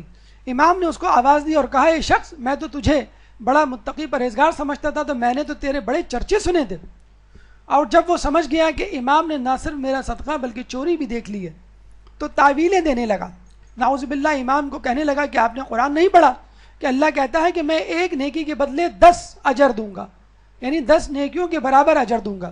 تو میں نے 4 پھل چرائے, مجھے 10 گنا اجر ملا. اس کو صدقہ, میں نے 4 پھل چرائے, مجھے 4 گنا ملیں گے.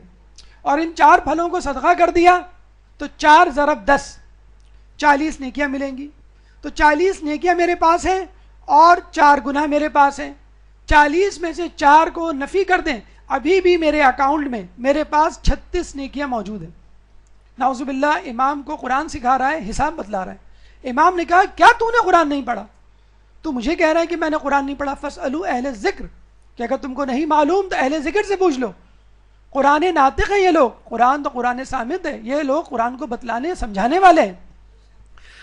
تو ہم سے کہہ رہا ہے کہ ہم نے قرآن نہیں پڑھا, کیا تو نے قرآن نہیں پڑھا؟ سورہ مائدہ میں اللہ فرماتا ہے انما یتقبل اللہ من المتقین، کہ اللہ تعالیٰ فقط متقین پرہیزگاروں سے اعمال قبول کرتا ہے۔ اگر آپ نے چوری ڈکیتی کر کے مسجد بنا ڈالی، مدرسہ بنا ڈالا، تو مدرسے والوں کا، مسجد والوں کا تو فائدہ ہو گیا، نماز پڑھنے والوں کا، تعلیم حاصل کرنے والوں کا، لیکن آپ کو کوئی اجر نہیں ملے گا، بلکہ آپ کو اس گناہ کا عذاب قیامت میں ملے گا۔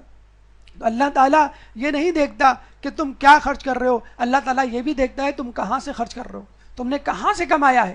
اسی لیے جو اہم ترین سوال قیامت میں کیے جائیں گے، اس میں ایک سوال یہ بھی ہے کہ تم نے رزق کہاں سے کمایا اور کہاں خرچ کیا۔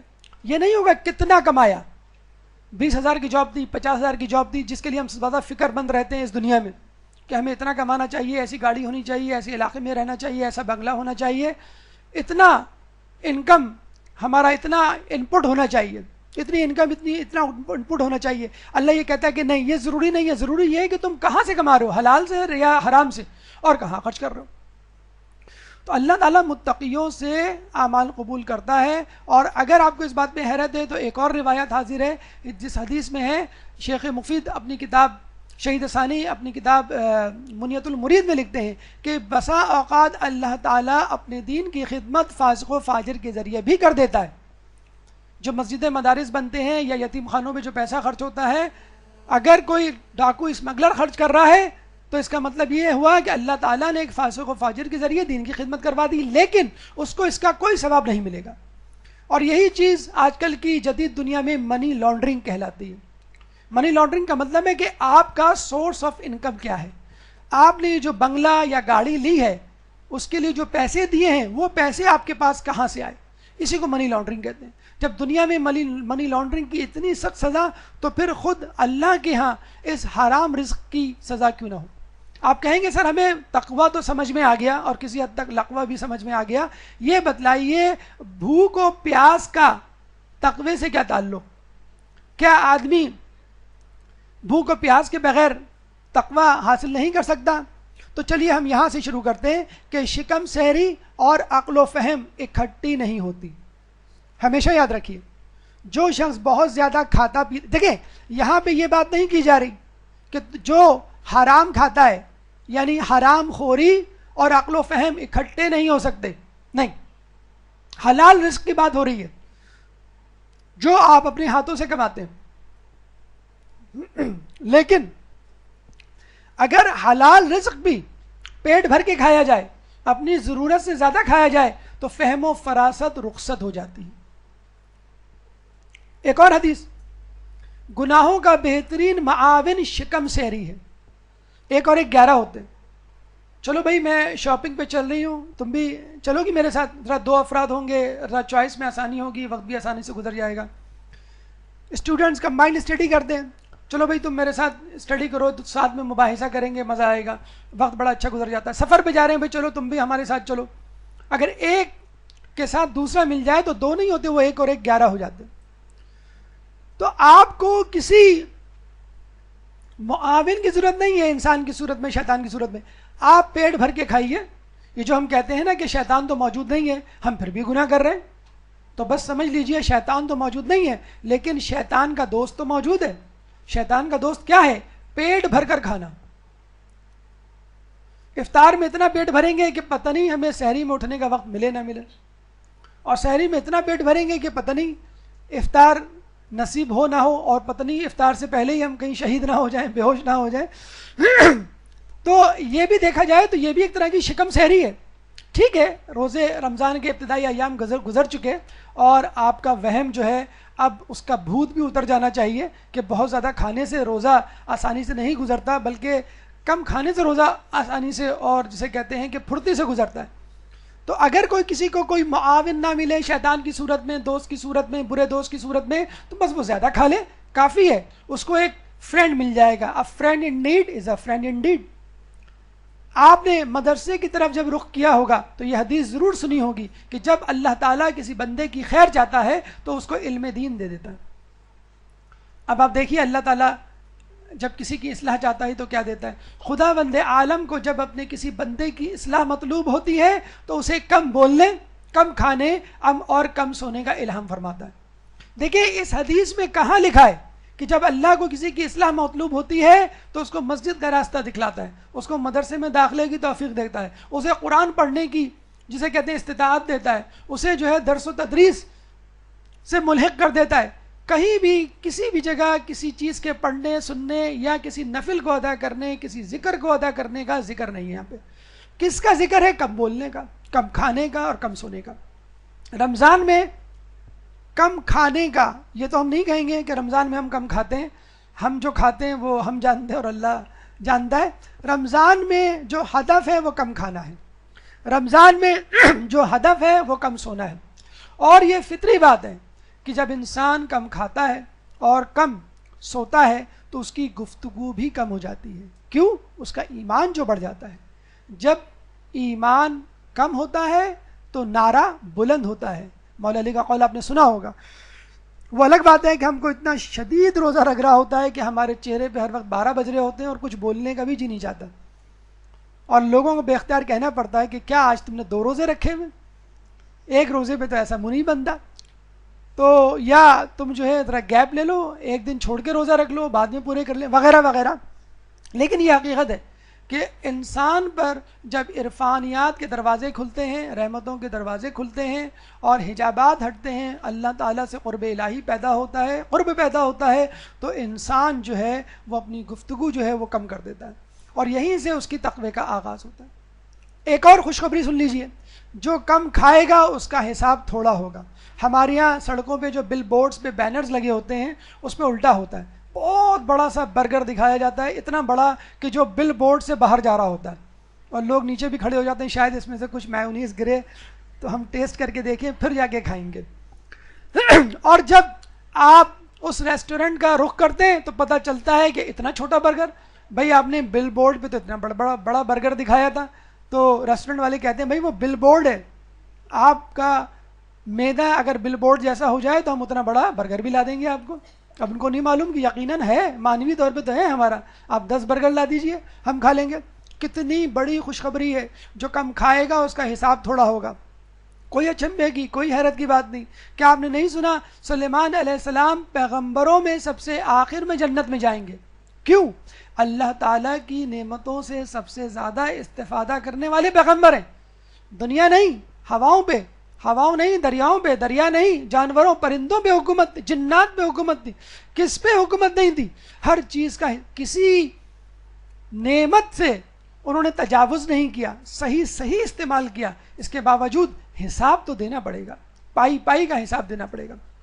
وَمَن يَعْمَلْ مِثْقَالَ ذَرَّةٍ خَيْرًا يَرَهُ فَمَن يَعْمَلْ مِثْقَالَ ذَرَّةٍ شَرًّا يَرَهُ۔ جو ذرہ برابر نیکی کر لے گا وہ بھی دیکھ لے گا، اور جو ذرہ برابر برائی کرے گا وہ بھی دیکھ لے گا۔ تو جب نعمتوں کے استعمال پہ، نعمتوں کی فراوانی پر قیامت میں زیادہ دیر تک کھڑا رہنا پڑے گا، تو چلیے ابتدا کیجئے، ماہ رمضان سے اس کی ابتدا کیجئے کم کھانے پہ، تاکہ آپ کا حساب کتاب بھی کم ہو۔ چوتھا روحانی فائدہ تطہیر زبان۔ ایک درود پڑھ دیجئے محمد والے محمد۔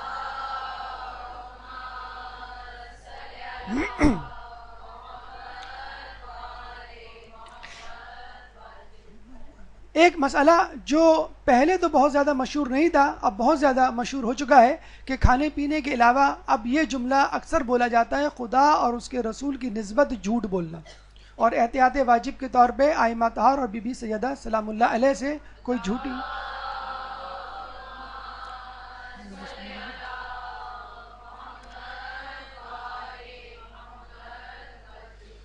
تو ہم اور آپ کو جو کہ اس دعوت و تبلیغ سے وابستہ ہیں ان کو بہت زیادہ بدرجہ اولا اس پہ احتیاط کرنی چاہیے۔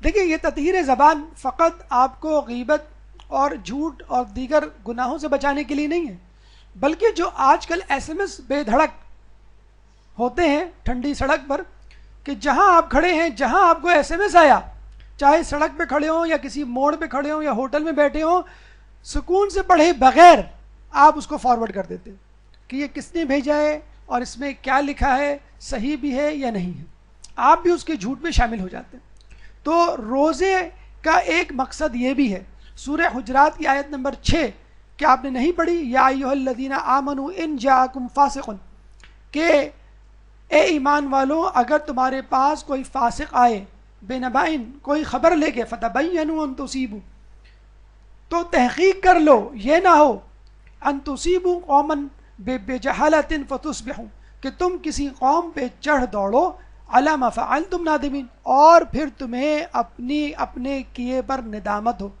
قبیلہ بنی مستلق کی طرف ایک صحابی ولید بن عقبہ کو بھیجا اور یہ کہا کہ ان سے زکوٰۃ لے کر آؤ، اور وہ کسی وجہ سے قبیلے تک نہ پہنچے۔ کچھ جگہ آیا ہے کہ ان کی اس قبیلے سے دشمنی تھی اور یہ آ کے کہہ دیا کہ قبیلے والوں نے زکوٰۃ دینے سے انکار کر دیا۔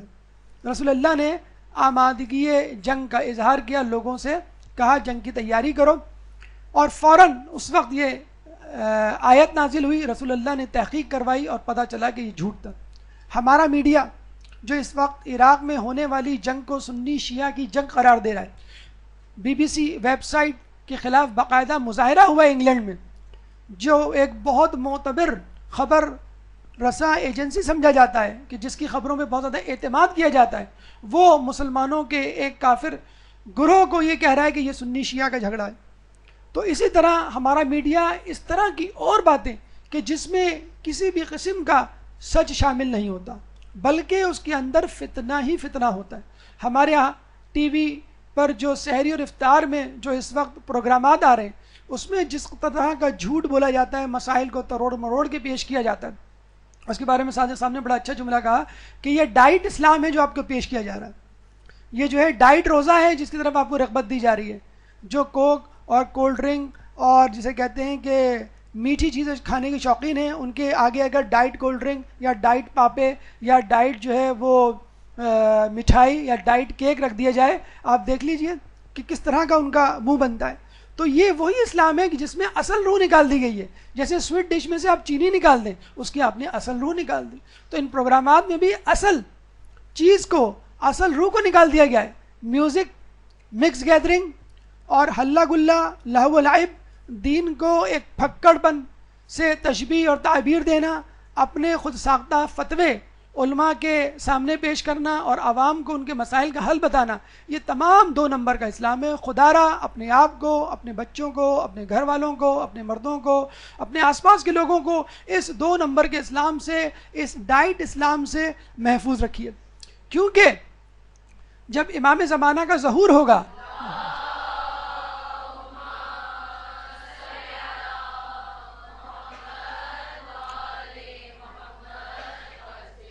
تو اس وقت مہدی نام کے جھوٹے دعویدار بہت پیدا ہوں گے۔ اور جب امام سے پوچھا گیا کہ امام زمانہ کی ظہور کی حتمی علامت کیا ہے، تو امام نے کہا کہ جب لوگ مہدی کو دفنا کے آئیں گے، تب امام کا ظہور ہوگا۔ لوگ بڑے پریشان ہوئے تو بتلایا گیا کہ امام زمانہ کے ظہور سے پہلے جھوٹے دعویدار پیدا ہوں گے جو اپنے آپ کو امام مہدی کہلوائیں گے اور لوگوں کو اپنی طرف ورگلائیں گے، اور لوگ ان کے پیچھے چل بھی کھڑے ہوں گے۔ ایک امیر المومنین افغانستان میں گزرے، اب ایک دوسرے جسے کہتے ہیں خلیفہ بغداد میں پیدا ہو گئے۔ تو اس طرح کے لوگ آتے رہیں گے اور آپ کو ان سے ہوشیار رہنا ہے، اور اس میڈیا سے بھی ہوشیار رہنا ہے جو ان لوگوں کو آپ کا رہبر اور رہنما بنا کر آپ کے سامنے پیش کر رہا ہے۔ غیبت اور گالیوں کے حوالے سے بات بالکل واضح ہے کہ جب ایک عورت آئی، ایک شخص آیا، اس نے کہا کہ میری بیٹیوں نے روزہ رکھا ہے۔ رسول اللہ نے کہا یہ برتن لے جاؤ اور ان بیٹیوں کو کہو اپنی بچیوں کو اس پہ الٹی کریں۔ جب انہوں نے الٹی کی تو پتہ چلا گوشت کے ٹکڑے نکلے، پتہ چلا کہ انہوں نے غیبت کی تھی۔ ایک عورت اپنی کنیز کو گالیاں دیتی ہے تو رسول کہتے ہیں کہ تیرا کیسا روزہ ہے کہ تو اپنے منہ سے جو گالیاں نکال رہی ہے۔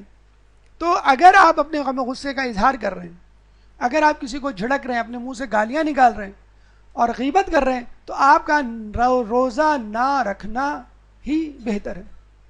دیکھیے دنیا میں جو چیز آپ کے ورد زباں ہوگی وہی چیز مرتے وقت اور مرنے کے بعد قبر میں اور روز محشر آپ کی نوک زباں ہوگی۔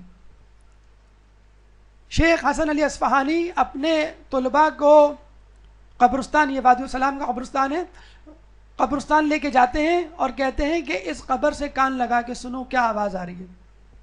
حجابات ہٹ جاتے ہیں، ان کے طلباء جب قبر سے کان لگا کے سنتے ہیں تو آواز آتی ہے تازہ کھیرے لے لو۔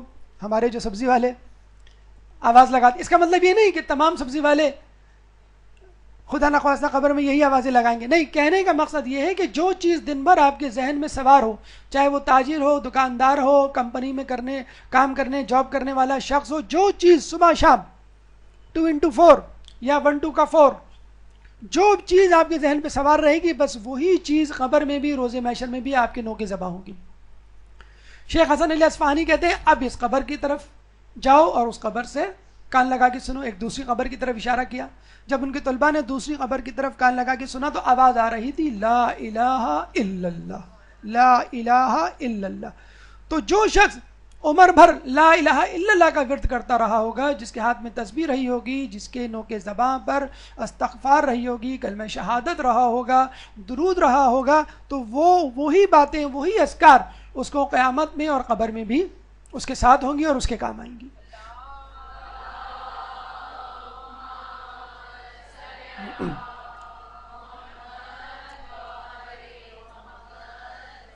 اب لوگ کہتے ہیں کہ سر بڑا مشکل کام ہے, ہم بھوکے پیاسے رہ لیں گے, چپ نہیں رہ سکتے. اور کچھ بہویں کہتی ہیں ہم ظلم کے خلاف خاموش نہیں رہ سکتے. ہمارا ضروری ہے جب ہم گھر میں موجود ہوں تو ہم اپنی ساس کے ظلم کے خلاف آواز اٹھائیں, نعوذ باللہ. تو ٹھیک ہے, آپ ذکر نہ کیجئے, آپ جھوٹ, غیبت اور اہانت سے پرہیز کرنا آپ کے لیے مشکل ہے, تو آپ جھوٹ, ذکر الہی بھی نہ کیجئے, کوئی بات نہیں, دونوں چیزیں نہ کیجئے.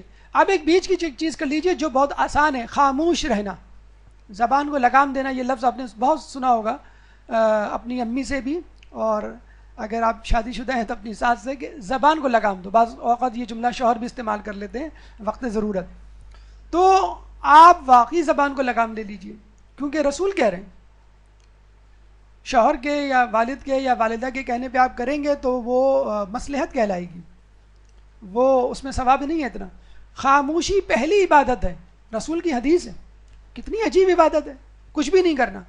ارے روزہ بھی تو کچھ نہ کرنے کا نام ہے. روزے میں کیا کرنا ہوتا ہے؟ ہاتھ میں ہاتھ دھرے رکھ کے بیٹھنا ہے. نماز کس کا نام ہے؟ اعضاء و جوارح کی حرکت کا نام ہے. حج کس کا نام ہے؟ قصد کا, ارادے کا, سفر کا نام ہے. روزہ کس چیز کا نام ہے؟ کچھ نہ کرنا روزہ ہے.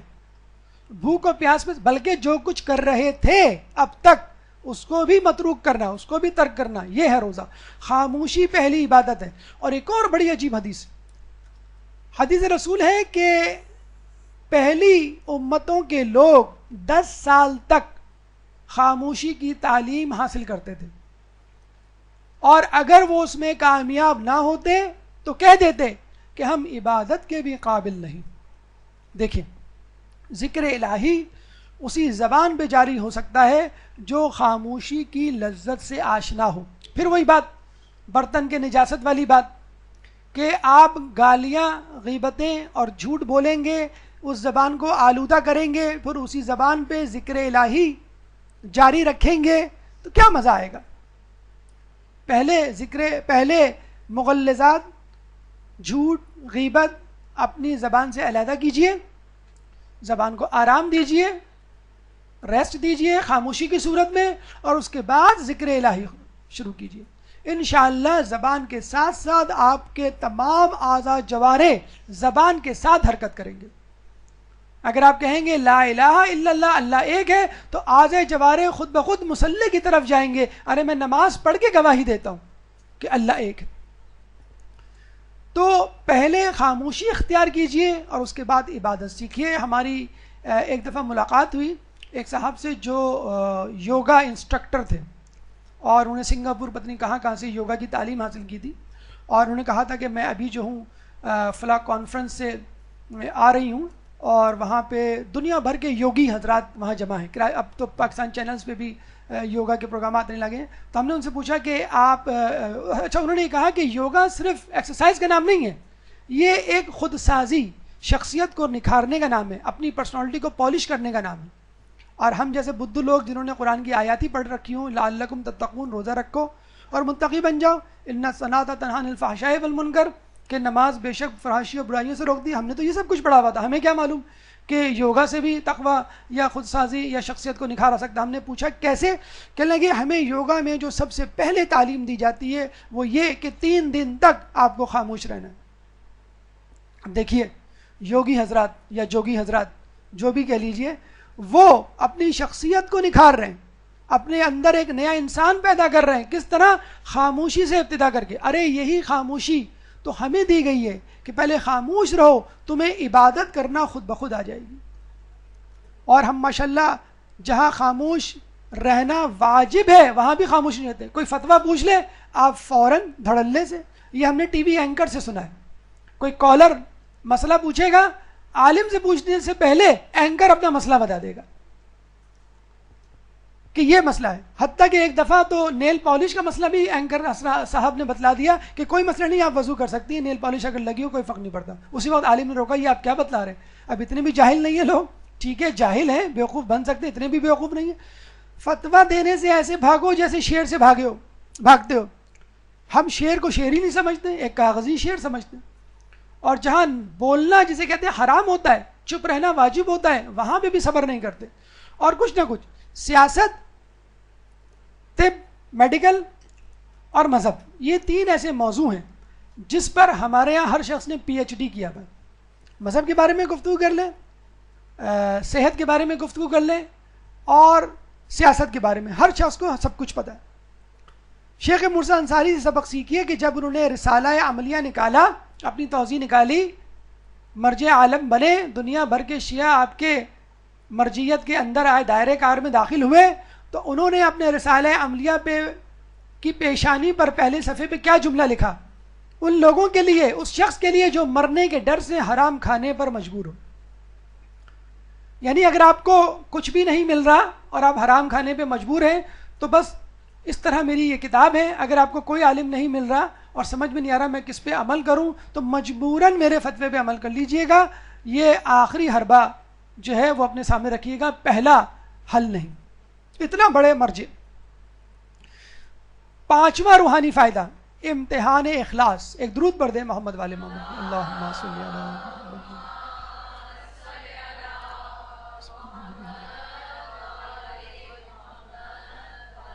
خداوند عالم نے روزے کو واجب قرار دیا ہے تاکہ اخلاص کو ثابت کرے. جیسے ہم نے آپ کو بتلایا کہ نماز ہے، حج ہے، حتیٰ کہ زکوٰۃ و صدقہ بھی اگر آپ دے رہے ہوتے ہیں تو کم از کم دینے والے کو تو معلوم ہوتا ہے کہ آپ یہ نیکی کر رہے ہیں. روزے کے لیے کہا جاتا ہے اس میں اتنا اخلاص ہے کہ فقط روزہ رکھنے والے کو معلوم ہوتا ہے کہ میرا روزہ ہے. خداوند عالم نے روزے کو واجب قرار دیا ہے تاکہ اخلاص کو ثابت کرے. اور پھر مولا ایک اور جگہ تصریح فرماتے ہیں کہ دل کا روزہ زبان کے روزے سے بہتر اور زبان کا روزہ شکم کے روزے سے بہتر ہے. دیکھیں تقوی بھی حاصل کریں تو اس تقوی کے بھی 3 درجے ہیں. بچے کو ہم بڑی پابندی سے کہتے ہیں، روزانہ یہ جملہ کہتے ہیں، بیٹا تمہارا A گریڈ آنا چاہیے، تمہیں فرسٹ آنا چاہیے. لیکن اپنے لیے 3rd کلاس تقوی کا انتخاب کرتے ہیں، اپنے لیے 3rd کلاس عبادت کا انتخاب کرتے ہیں. ہمیں یہ معلوم ہے کن چیزوں سے روزہ ٹوٹ جائے گا، کن چیزوں سے روزہ برقرار رہے گا، کیا شرائط ہے روزے کی. لیکن اعضاء جوارح سے جو ہونے والے گناہ ان کی کوئی فکر نہیں.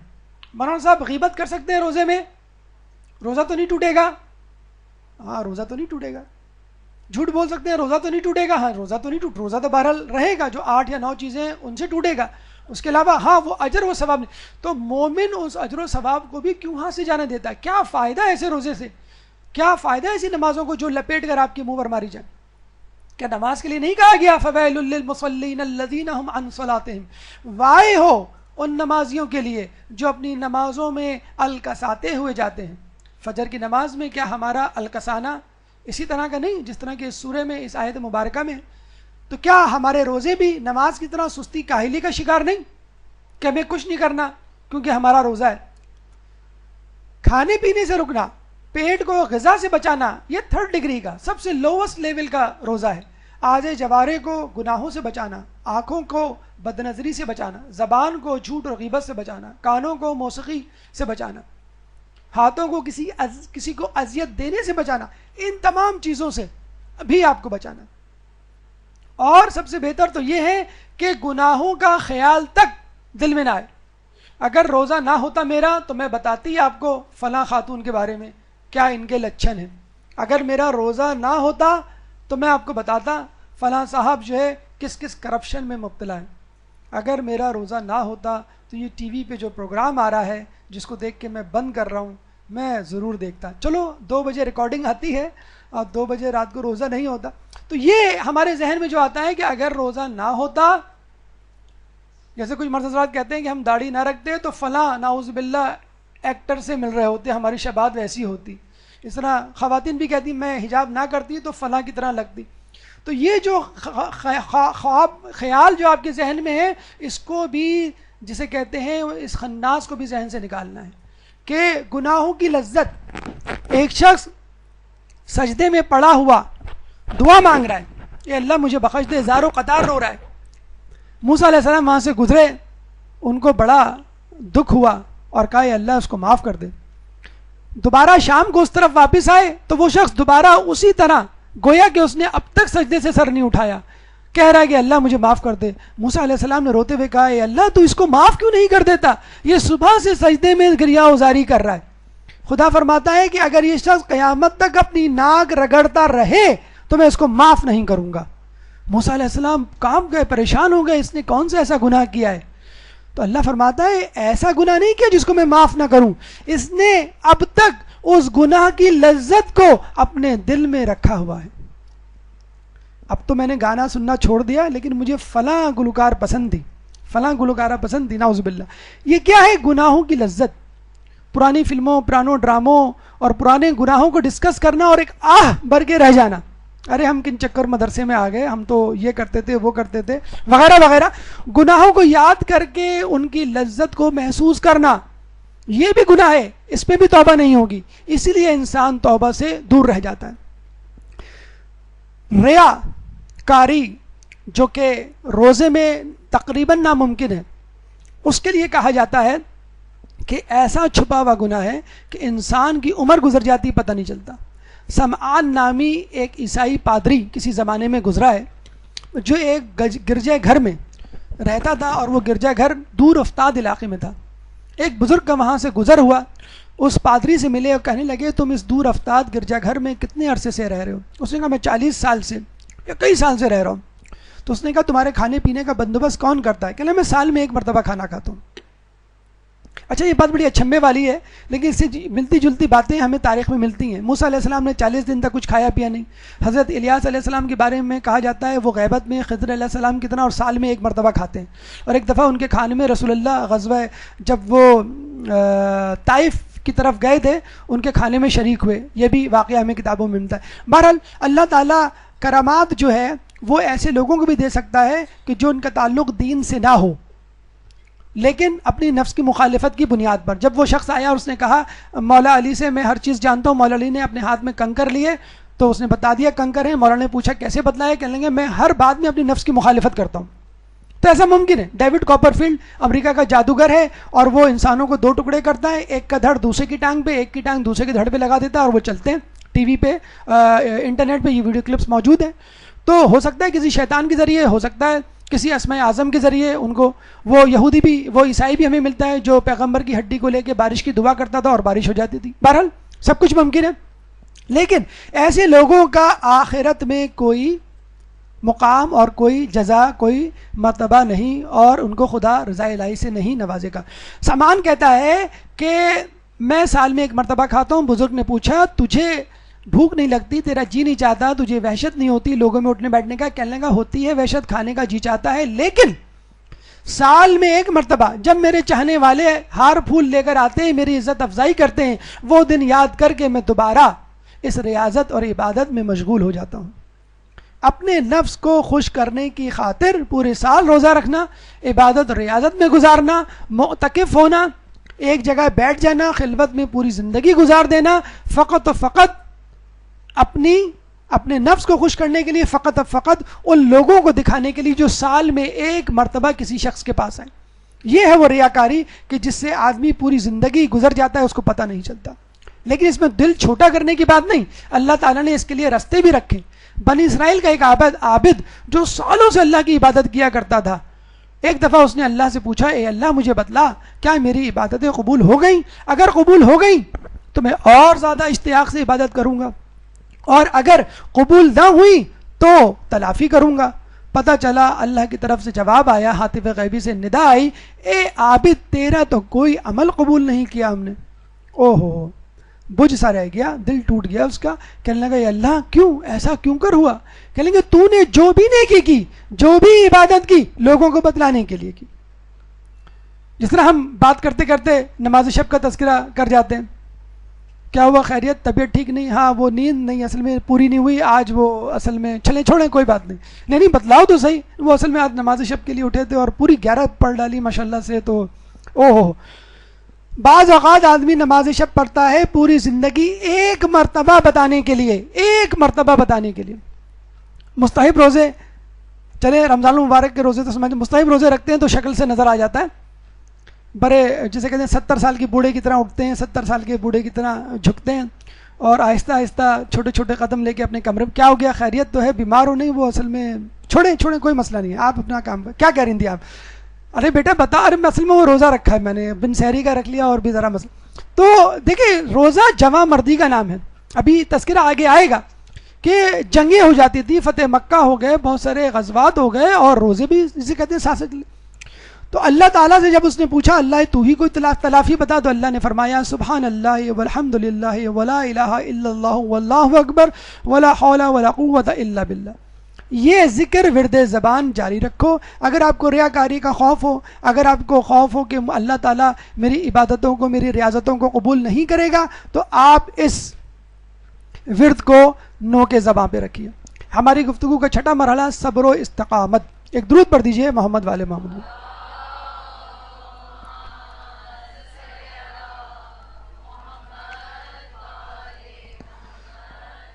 وَاسْتَعِينُوا بِالصَّبْرِ وَالصَّلَاةِ، استعانت حاصل کرو صبر اور صلاح سے. امام سے پوچھا گیا، صلاح تو سمجھ میں آ گئی، نماز، صبر کیا ہے؟ امام نے فرمایا روزہ. اور حقیقت میں روزے سے زیادہ صبر میں معاون. ابھی ہم نے پڑھا کہ گناہ میں معاون کون ہے؟ شکم سیری. اس کا الٹا، مصیبت سے چھٹکارا حاصل کرنے، آزمائشوں میں صبر و استقامت کا مظاہرہ کرنے کے لیے کیا کرو؟ روزہ. اور یہ اہل بیت سے ثابت ہے. حسن حسین جب بیمار پڑے تو بی بی سیدہ نے 3 دن کے روزوں کی نیت مانی. اور اہل بیت کا اٹھنا بیٹھنا ہی ایسا ہوتا تھا کہ عام طور پہ روزے بھی سے بھی زیادہ، روزے میں تو صبح سے لے کے شام تک آپ بھوکے رہتے.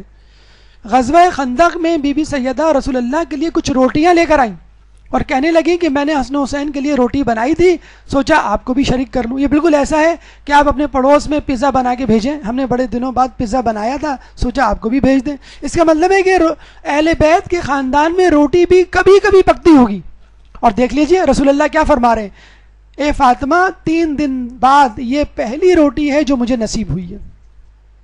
ورنہ تو یہ بھی آتا ہے کہ اصحاب رسول بعض اوقات گھاس پھوس کھا کے اپنے پیٹ بھرا کرتے تھے. تو رسول کا کیا کہنا؟ غزوہ خندق ہی کی بات ہے، ایک صحابی نے اپنا دامن اٹھا کے دکھایا تو پیٹ میں پتھر بندھا ہوا تھا.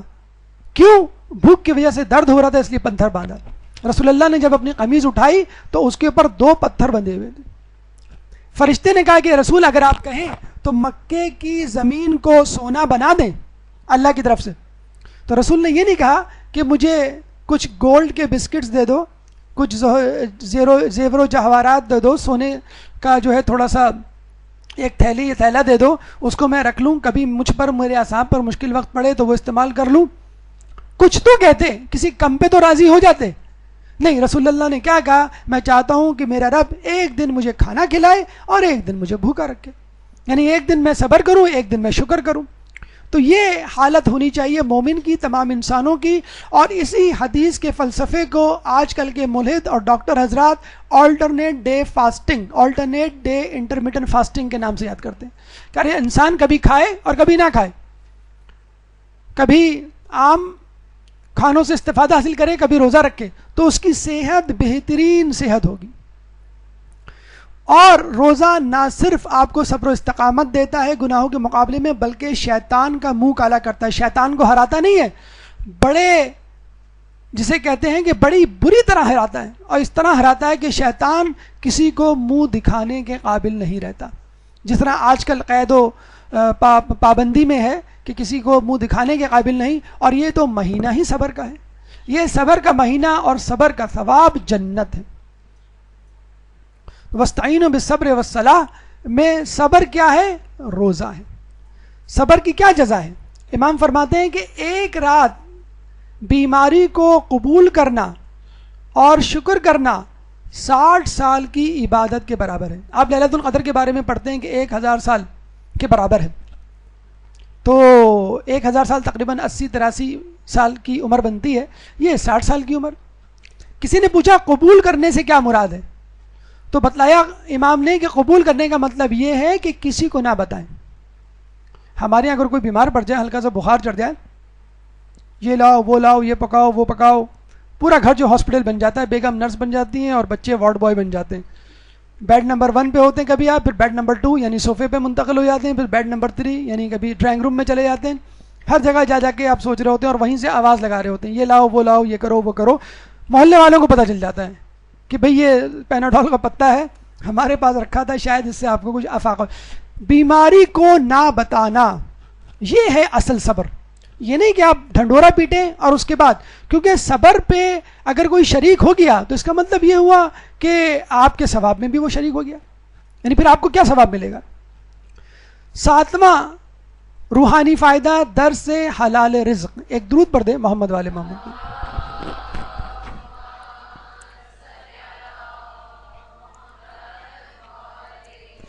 دیکھیں باہر کے ملکوں میں اکثر لوگ, یہاں تو نہیں, یہ بڑا ایک فیشن بن گیا ہے کہ جب بھی آپ کسی ریسٹورنٹ کا نام لیں تو سب سے پہلے یہ سوال پوچھا جاتا ہے کہ وہاں پہ حلال فوڈ ہے, وہاں کا چکن اور وہاں کا جو مٹن ہے وہ حلال طریقے سے ذبح ہوتا ہے. اور اگر کوئی یہ پوچھ لے آپ کی جیب میں جو پیسے ہیں یہ حلال طریقے سے کمائے ہیں آپ نے, تو آپ اپنا منہ لے کے رہ جاتے ہیں. تو اللہ تعالیٰ آپ کو حلال رزق کی طرف متوجہ کرتا ہے. پہلے حرام اور نجس رزق کا اثر دیکھ لیجئے. بخت النصر یا بخت النصر, ایک بادشاہ گزرا ہے جس کے بارے میں کہا جاتا ہے کہ بچپن میں اس کی ماں نے اس کو ایک بت کے آگے ڈال دیا تھا. وہاں پہ بہت سارے بت تھے اور ہر بت پہ کوئی نہ کوئی پجاری موجود تھا. ایک بت تھا جس کا نام تھا نصر, اس کے سامنے کوئی بھی پجاری موجود نہیں تھا, یعنی اس خدا کو کوئی لفٹ نہیں کرا رہا تھا, نعوذ باللہ. اب ایک سے زیادہ خدا ہوں گے تو یہ تو ہوگا, کسی خدا پہ زیادہ رش ہوگا, کسی خدا پہ کم رش ہوگا, کوئی خدا کام کر رہا ہوگا, مشغول ہوگا, مصروف ہوگا, کوئی خدا بیکار بیٹھا ہوگا, نعوذ باللہ. یہ ہے سائیڈ ایفیکٹ شرک کرنے کا. تو اس کی ماں نصر نامی بت کے آگے ڈال کے چلی گئی. شام کو آئی تو دیکھا وہ بچہ کتیا کا دودھ پی رہا ہے اور وہ کتیا اس کو چاٹ رہی ہے. اچھا, اس پہ بھی وہ سمجھی کہ یہ کوئی دیوتا یا خدا کا, میرے نصر خدا کا دیا ہوا رزق ہے, اور اس نے نام ہی اس کا رکھ دیا بخت النصر یا بخت النصر. یہ شخص آگے چل کے اتنا شقی القلب بنا کہ جب بادشاہ بنا, کسی طرح بادشاہ بن گیا, تو ایک رات اس نے ماں کو کہا کہ ماں آج رات میرے پاس نہیں آنا, میں بڑا مصروف ہوں, ایک شہر فتح کرنے جانا ہے, اس کے سلسلے میں ایک میٹنگ ہے میری وزیروں سے. لیکن ماں کس طرح پہنچ گئی میٹنگ میں. اس نے اپنی ماں کو قتل کر دیا. آؤ دیکھا نہ تھا. اور جب یہ فلسطین پہنچا تو 70,000 لوگوں کو قتل کیا, اور پھر وہاں پر اس نے جسے کہتے ہیں کہ اپنے فتح کا جھنڈا گاڑا. تو یہ ہے نجس چیز, حرام چیز کا معدے میں جانا. رسول کی حدیث ہے, بڑی عجیب حدیث ہے. اس حدیث کو تو دیوار پہ یا تغرے پہ یا کسی واضح جگہ پر لکھ دینے کا جی چاہتا ہے آج کل کے زمانے کے حوالے سے. ایک زمانہ آئے گا کہ جب کسی کا دین محفوظ نہیں ہوگا سوائے ان لوگوں کے جو لومڑی کی طرح اپنے بچوں کو درندوں سے بچانے کے لیے ایک جگہ سے دوسری جگہ لے جاتی ہے. آج کل کا زمانہ وہ زمانہ ہے کہ نہیں؟ پہلے آپ بچے کو کمرے میں لاک کر دیتے تھے, گلی کے گندے بچوں کے ساتھ کھیلنے نہیں دیتے تھے. آج کمرے میں بھی لاک نہیں کر سکتے, انٹرنیٹ, ٹی وی, موبائل موجود ہے. آپ کون کس قسم کے تار نکالیں گے؟ آپ اپنا موبائل کی جسے کہتے ہیں کہ پاس کوڈ جو ہے کوڈ نمبر وہ چینج کریں گے, یا پی ٹی سیل والوں کا تار نکالیں گے یا کاٹیں گے, یا جسے کہتے ہیں کہ جو ڈیوائس ہے اس کو اپنے پرس میں ڈال کے گھر سے نکلیں گے. کس طرح بچے انٹرنیٹ تک رسائی, کسی نہ کسی طرح رسائی ہو ہی جاتی. تو آج کل کے والدین اپنے بچوں کو ایک جگہ سے دوسری جگہ لے جاتے ہیں, اپنے ساتھ رکھتے ہیں, اپنے سامنے نظروں کے, کہ گناہوں میں ملوث نہ ہو. جب پوچھا گیا کہ وہ کون سا زمانہ ہوگا تو رسول اللہ نے فرمایا جب معاش خدا کی نافرمانی کیے بغیر ناممکن ہوگا. اور آج کل وہ زمانہ آ چکا ہے تقریباً.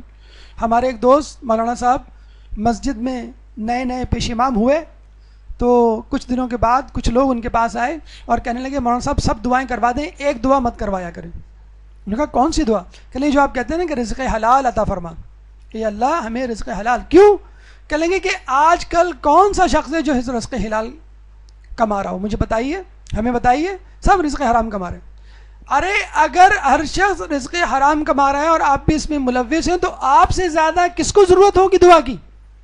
ایک شخص آپ کے پاس آئے اور کہے کہ ڈاکٹر صاحب میں بیمار ہوں، میرا علاج مت کیجیے گا۔ ارے بھائی آپ ہی کی تو علاج کی ضرورت ہے۔ اگر آپ حرام کما رہے ہیں تو یہ دعا آپ ہی کے لیے ہے کہ اللہ ہمیں حلال رزق عطا فرما۔ تو یہ لوگوں کی پہنچ ہو چکی ہے کہ کوئی بھی شخص حرام سے محفوظ نہیں ہے۔ اور پھر رسول آگے یہ فرماتے ہیں کہ ان دنوں اس زمانے میں تجرد کی زندگی جائز ہو جائے گی۔ تجرد کی زندگی اسلام سے پہلے جائز تھی، یحییٰ علیہ السلام خود، عیسیٰ علیہ السلام خود تجرد کی زندگیاں گزارتے تھے، لیکن رسول اللہ کی امت کے لیے خاص رحمت ہے، تجرد کی زندگی حرام ہے۔ فقط جو 3 دن کا اعتکاف ہوتا ہے اسی کو کہا گیا یہی تجرد ہے، حج کرنا یہی تجرد ہے۔ تو لوگوں میں رہنا یہ ضروری ہے، لیکن ایک زمانہ رسول کی امت پہ بھی آئے گا کہ جب لوگ گھر میں بیٹھنے کو عافیت سمجھیں گے۔ کیا وہ زمانہ نہیں؟ خصوصاً کراچی جیسے شہر میں جہاں آئے دن کوئی نہ کوئی مصیبت جسے کہتے ہیں کہ نازل ہوتی رہتی ہے، ہر شخص یہ چاہتا ہے کسی طرح دروازے کھڑکی بند کر کے اپنے گھر میں مقید ہو جائے۔ جب مولا نے عمر سعد اور اس کے ساتھیوں کو مخاطب کر کے خطبہ دیا تو خطبے کے آخر میں کیا کہا؟ کیا یہ کہا کہ مجھے امید ہے کہ میری باتوں کا تم پر اثر ہوگا؟ نہیں، فوراً کہہ دیا مجھے معلوم ہے کہ میری باتوں کا تم پر کچھ اثر نہ ہوگا۔ کیوں؟ کہ تمہارے پیٹ حرام سے بھرے۔ اتنا ضروری ہے اپنے آپ کو حرام سے بچانا کہ انسان جو ہے اس پر نصیحتوں کا اثر نہیں ہوتا۔ جو ہم کہتے ہیں نا کہ درس سنتے ہیں، مجلس سنتے ہیں، قرآن پڑھتے ہیں، لیکن دل نرم نہیں ہوتے۔ اپنے رزق کی طرف توجہ دیں، اور اللہ تعالیٰ ماہ رمضان میں دن بھر حلال روزوں، حلال چیزوں سے آپ کو بچاتا ہے۔ میرے ہاتھوں کی کمائی، میرے ہاتھوں سے لائی ہوئی سبزی، پھل، فروٹ، جائز رزق میرے سامنے رکھا ہوا ہے اور وہ میرا نہیں ہے۔ فاصلے ایسے بھی ہوں گے یہ کبھی سوچا نہ تھا، سامنے بیٹھا تھا وہ اور وہ میرا نہ تھا۔ تو وہ کی جگہ آپ خربوزہ رکھ دیں، وہ کی جگہ آپ کوئی فروٹ چاٹ رکھ دیں، وہ کی جگہ آپ دہی بڑے رکھ دیں، وہ کی جگہ آپ پکوڑے رکھ دیں، وہ کی جگہ آپ کچھ بھی رکھ سکتے ہیں۔ سامنے رکھا تھا وہ اور وہ میرا نہ تھا، یعنی میں اس کو کھا نہیں سکتا۔ تربوز، پکوڑے کتنی مرتبہ آپ فریج کھولتے ہیں، کیا بھینی بھینی خوشبو آتی ہے، خوشبو کے بھپکے آپ بے ہوش ہو کے گر پڑے، لیکن مجبور آپ نہیں کھا سکتے، حلال چیز ہے۔ بس خدا یہی بتلانا چاہتا ہے کہ ماہ رمضان کے بعد اگر حرام ہوگی تو کھا لو گے۔ ارے کیسے کھا لوں گا، میں نے تو حلال کو نہیں چھوا خدا کے لیے، تو میں حرام کو کیسے چھوؤں گا؟ 8واں روحانی فائدہ جو ہمیں اس ماہ رمضان سے حاصل ہوتا ہے، اس روزے سے، وہ ہے درس قناعت۔ ایک درود پڑھ دیں محمد والے محمد میں۔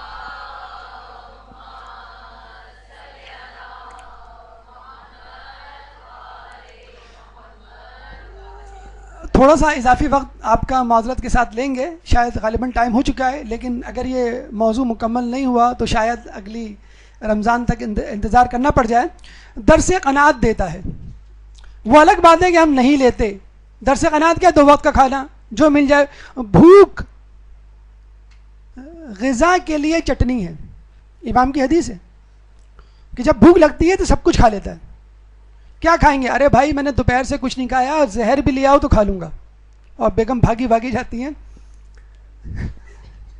کھانا لینے، زہر لینے نہیں، کہ بڑی مشکلوں سے خود مانگا ہے، اب میری طرف سے میں بری ذمہ ہوں۔ درس قناعت دیتا ہے کہ میرے پاس جوتے نہیں ہیں، اور جب وہ لنگڑے آدمی کو دیتا ہے ارے اس کے پاس تو پاؤں بھی نہیں ہیں۔ اللہ درس قناعت دے رہا ہے، 2 وقت کا کھانا، 2 وقت۔ ملا احمد نراقی عروج السعادہ میں فرماتے ہیں بہتر تو یہ ہے کہ انسان 1 مرتبہ کھائے دن میں، اگر نہ ہو سکے تو 2 مرتبہ کھائے۔ اور اوقات وہ لکھتے ہیں نماز شب کے بعد صبح کا کھا لے، اور نماز عشاء کے بعد رات کا کھا لے۔ ملا احمد نراقی آپ کس دنیا میں آئیے، کراچی میں دیکھیے مومنین کس طرح عام دنوں میں چھوڑیے، رمضان میں کس طرح کھاتے ہیں۔ افطار میں کھاتے ہیں، پھر نماز کے بعد کھاتے ہیں، پھر سحری سے پہلے تھوڑا سا ڈبکا مارتے ہیں جسے کہتے ہیں۔ امی کی لینگویج میں، اور پھر سحری میں پھر دوبارہ آستین چڑھا کے بیٹھ جاتے ہیں. ہم ماہ رمضان میں 3 اور 4 وقت کا کھا لیتے ہیں جسے کہتے ہیں. تو وہ کہہ رہے ہیں کہ 1 مرتبہ نہیں تو 2 مرتبہ. چھٹے امام امام جعفر صادق علیہ السلام، اللہم صلی علی محمد،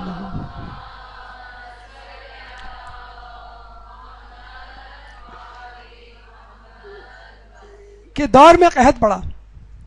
آپ نے اپنے غلام جس کا کام تھا کہ غذا کی رکھوالی کرے، کچن کا انچارج تھا، اس کو کہا کہ گھر میں کتنا کھانا ہے، کتنا غلہ ہے.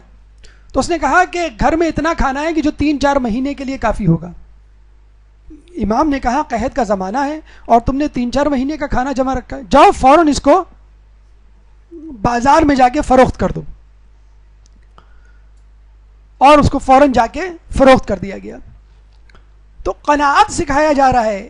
اسلام جو ہے یہ کہتا ہے کہ 2 وقت کی روٹی، آج کی روٹی یا چند دنوں کی غذا اپنے پاس رکھو اور زیادہ کے چکر میں نہ پڑو. اگر ماہ رمضان میں بھی اگر آپ زیادہ کھانے اور زیادہ چیزوں کو اسٹور کرنے میں لگ جائیں گے تو پھر اس سے تقوی حاصل نہیں ہوگا. درس عبرت ہے ہماری گفتگو کا نواں مرحلہ. اس مہینے میں روزے کی وجہ سے جو تمہیں پیاس اور بھوک لگتی ہے، اس سے قیامت کے دن کی پیاس اور بھوک کو یاد کرو کہ جب انسان روزے میں بھوک پیاس کا شکار ہوتا ہے تو پھر انسان کو نہ صرف یہ تقوی کے حصول کے لیے سرگردہ رہنا چاہیے بلکہ قیامت کی بھوک پیاس کو بھی یاد رکھنا چاہیے کہ جب سورج سوا نیزے پر ہوگا، یہ جو آپ کا پنکھا لگا ہے اتنا اوپر، یہ جو آپ کی چھت ہے اتنا اوپر، دیکھ لیجئے اور سوچ لیجئے اگر سورج یہاں آ جائے تو آپ کا کیا حال ہو. لیکن گھبرائیے مت، اس نزدیکی کا کوئی اثر نہیں ہوگا ان لوگوں پہ جو نیکوکار ہیں. ہاں جو گناہ گار ہیں وہ پسینے میں شرابور ہوں گے. جس کا جتنا گناہ ہوگا اس کا اتنا پسینہ ہوگا. کوئی ٹخنوں تک پسینے میں تربتر ہوگا، کوئی گھٹنوں تک، کوئی کمر تک، کوئی سینے تک، اور کوئی اپنے گناہوں کی وجہ سے اتنا شرابور ہوگا کہ اپنے ہی پسینے میں ڈبکیاں لگا رہا ہوگا. 10ویں روحانی طاقت، روحانی قوت، روحانی فائدہ جو آپ کو حاصل ہوتا ہے وہ ترک دنیا. لیکن ترک دنیا وہ والا نہیں کہ مکمل طور پر ترک دنیا کر کے بیٹھ جائیں، دنیا چھوڑ دیں. ترک دنیا، دنیا کے اندر، دنیا میں ایسے رہو جیسے کشتی پانی میں، کہ جب کشتی پانی کے اوپر ہوتی ہے تو انسان سلامت ہوتا ہے، اور جب پانی کشتی کے اندر اوپر آ جائے تو وہ ڈوب جاتا ہے. اس ترک دنیا میں ترک لذات شامل ہے. میاں بیوی کے تعلقات تک کو منع کیا گیا کہ اگر کبھی گھر والوں کو چھوڑنا پڑے، کبھی جہاد کے لیے لبیک کہنا پڑے، تو تم بھی تیار رہو، تمہارے اہل خانہ بھی تیار رہیں اس دوری کے لیے. ترک ضروریات ہے کہ اگر کبھی امام کا ظہور ہو اور اس میں تم سپاہی کے طور پر اپنی ڈیوٹی انجام دو تو بھوک پیاس کو برداشت کر لو، اور اپنے ماہ رمضان کے روزوں کو یاد رکھو کہ میں اس سے پہلے بھی تو بھوک پیاس برداشت کر چکا ہوں. لیکن ہمارا یہ حال ہے کہ رمضان سے پہلے جو شاپنگ کی جاتی ہے کہ ایک بچہ بے اختیار مما سے پوچھتا ہے، مم I thought Ramzan was a fasting month, میں تو سمجھا تھا کہ یہ روزوں کا مہینہ ہے، یہ تو لگتا ہے کہ پیٹ بھرنے کا مہینہ ہے. اتنی زیادہ چیزیں آپ نے لی. اور یقیناً آپ خود دیکھ لیجئے ہمارے گھروں میں جو غذا اور اجناس کے انبار ہیں وہ عام دنوں سے کہیں زیادہ ہوتی. ماہ رمضان یا روزہ دعوت قرآن ہے خود اس مہینے میں اور ویسے بھی. شہر رمضان الذی انزل فیہ القرآن ھدی للناس وبینات من الھدی والفرقان، کہ یہ وہ مہینہ ہے کہ جس میں قرآن نازل ہوا، ہدایت ہے، اور اس کے علاوہ فرقان یعنی حق و باطل میں فرق کرنے والا ہے. اس مہینے میں جو قرآن مجید کی ایک آیت کی تلاوت کرے گا اس کو دوسرے مہینوں میں ختم قرآن کرنے کا ثواب ملے گا. اور آپ دیکھ لیجئے ہمارے ائمہ اطہار کس طرح پابندی سے تلاوت قرآن کیا کرتے تھے. دوسرے مہینوں میں کہا جاتا ہے ایک مہینے میں 1 ماہ یا 6 دنوں میں قرآن ختم کرنا مستحب ہے. ماہ رمضان کے بارے میں کہا جاتا ہے کہ 3 دن میں قرآن ختم کرنا مستحب ہے. اور چند ائمہ طہار کے بارے میں کہا جاتا ہے کہ ماہ رمضان میں 40 مرتبہ قرآن ختم کیا کرتے تھے. اور اس قرآن کو ختم کرنے کے بعد اگر آپ کسی امام کو ہدیہ کر دیں تو اس کو پڑھنے کا اجر دگنا ہو جاتا ہے. اور یہ بھی کہا گیا ہے کہ قیامت میں یہ اجر ائمہ کی رفاقت کی صورت میں ملے گا۔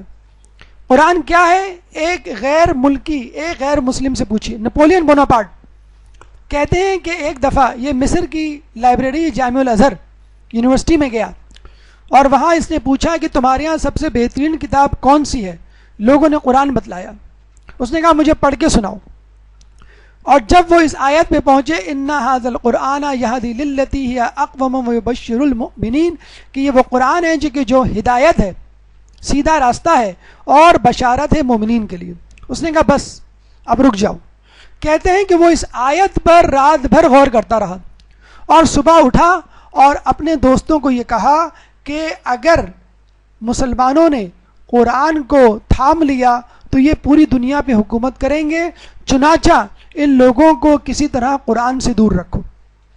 کس سے قریب کر دو؟ موبائل سے دور رکھو، موبائل سے قریب کر دو، انٹرنیٹ سے قریب کر دو، ٹی وی چینل سے قریب کر دو۔ ہم جتنی مرتبہ موبائل چیک کرتے ہیں اپنا ایس ایم ایس دیکھنے کے لیے، فون کالز دیکھنے کے لیے، ہم جتنی مرتبہ لاگ آن ہوتے ہیں فیس بک یا فساد بک پہ آنے کے لیے یا انٹرنیٹ کی website, chatting website پہ لاگ آن ہونے کے لیے، اگر اتنی مرتبہ ہم قرآن کھول لیں یا قرآن کے بارے میں سوچ لیں تو بھی بڑی بات ہے۔ تو ایک غیر ملکی جب یہ کہہ رہا ہے کہ یہ نجات کے لیے کافی ہے، دنیا پہ حکمرانی کے لیے کافی ہے، تو پھر خود مسلمان اس حکمرانی سے کیوں دور ہیں؟ فقط اس لیے کہ انہوں نے قرآن کو مس انٹرپریٹ، ایک تو وہ لوگ ہیں جنہوں نے قرآن کو پڑھنا ہی نہیں ہے، قسم کھا لی ہے، اور ایک وہ لوگ ہیں جنہوں نے کہا ہے کہ ہم قرآن پڑھیں گے اپنے مطلب اور اپنے مفاد کے لیے۔ ایک شخص تھا پیٹو جس کا نام تھا منان طفیلی، طفیلی کہتے ہیں وہ شخص جو کسی پر بوجھ بن گیا ہو۔ اس سے پوچھا گیا کہ تمہیں قرآن کی کون سی آیت پسند ہے؟ اس نے کہا وما لکم اللہ تاکلو کہ تم کھاتے کیوں نہیں جو تمہیں دیا گیا ہے؟ پھر اس سے پوچھا گیا تم قرآن کے کس عمل پر سختی سے کاربند ہو؟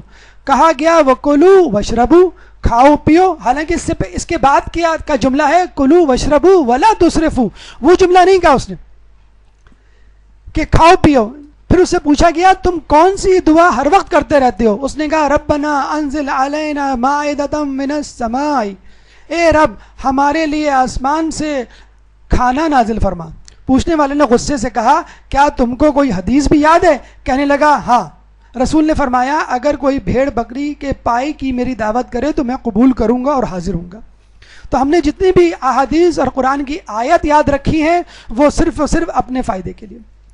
آخری روحانی فائدہ دعوت شب بیداری، اور وہ نوجوان جو دور جانے کا قصد رکھتا ہے اس کو رات میں ہی اٹھنا چاہیے۔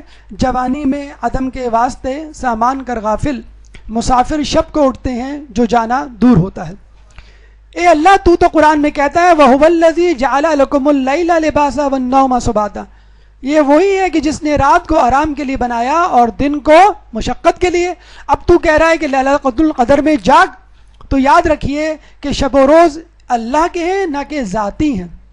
اللہ چاہتا ہے کہ جب میں کہوں کہ روزہ کھول لو تو روزہ کھول لو، اگر 1 منٹ پہلے بھی کھولا تو روزہ باطل، اور جب میں کہوں کہ اپنے آپ کو کھانے پینے سے دور رکھو تو دور رہو، جب میں کہوں کہ سو تو سو جاؤ، اور جب کوئی خاص وقت آ جائے، خاص رات آ جائے تو آپ جاگ جائیں۔ شب بیداری 2 زندگیوں میں سے ایک ہے، اور یقیناً جو رات کو جاگتے ہیں درس و تدریس کے لیے، پڑھنے کے لیے، مطالعے کے لیے، عبادت کے لیے، ان کے نزدیک یقیناً ایک نئی زندگی کا تعارف ہوتا ہے۔ اپنی آنکھوں کو بیدار رکھو، شکموں کو لاغر بناؤ اور جسموں کو اپنے نفس پر نثار کر دو۔ آخر میں جناب نفیسہ خاتون کے بارے میں ضرور کہیں گے، اہل بیت کے خاندان کی ایک فرد، بی بی زینب سلام اللہ علیہ کی پھوپھی۔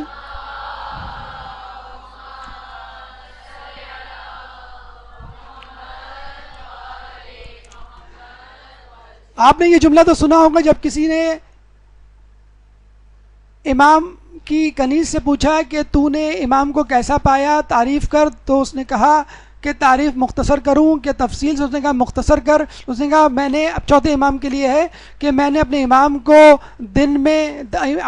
کے لیے دن میں دستر نہیں بچھایا اور رات میں بستر نہیں بچھایا۔ تو صرف امام نہیں، امام کے گھر کی خواتین بھی امام کے ساتھ شامل ہیں۔ اس شب بیداری اور ان روزوں میں۔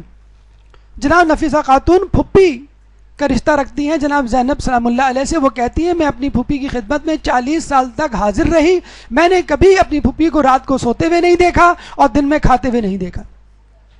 25 یا 30 حج کیے، اکثر پا پیادہ کیے، پیدل کیے۔ ابراہیم علیہ السلام کی قبر مبارک کی زیارت کے لیے فلسطین کا سفر کیا۔ ہم حج عمرہ زیارت کے لیے سوچتے ہیں عمر گزر جاتی ہے۔ واپسی میں مصر میں کہیں قیام کیا، لوگوں کے اصرار پر مستقل طور پر سکون اختیار کر لی۔ گھر میں قبر کھدوائی اور اس قبر میں کئی ہزار مرتبہ قرآن ختم کیے، کئی ہزار مرتبہ۔ تقوی کی خبریں جب دور دراز مقام تک پہنچی تو پڑوس میں رہنے والی ایک یہودی آئی کہ میں بھی تو استفادہ کروں۔ ایک دفعہ وضو کر رہی تھی، اس یہودن نے آپ کے وضو کا پانی جو نیچے گر رہا تھا وہ اٹھایا اور اپنے پیدائشی نابینا بچے کی آنکھوں پر مل دیا، اس بچے کی بینائی واپس آ گئی۔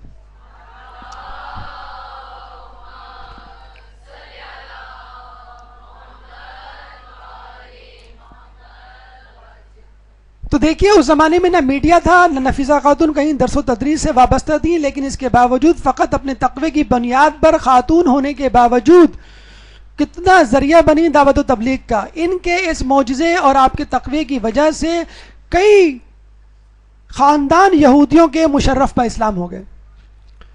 ہمیں بھی چاہیے کہ اہل بیت کے نقش قدم پر چلتے ہوئے کسی حد تک، مکمل طور پہ نہ صحیح، کسی حد تک شب بیداری کریں اور بھوک پیاس اور روزے کو بجا لائیں، اس میں بھوکے پیاسے ایسے رہیں جیسے کہ حق ہے۔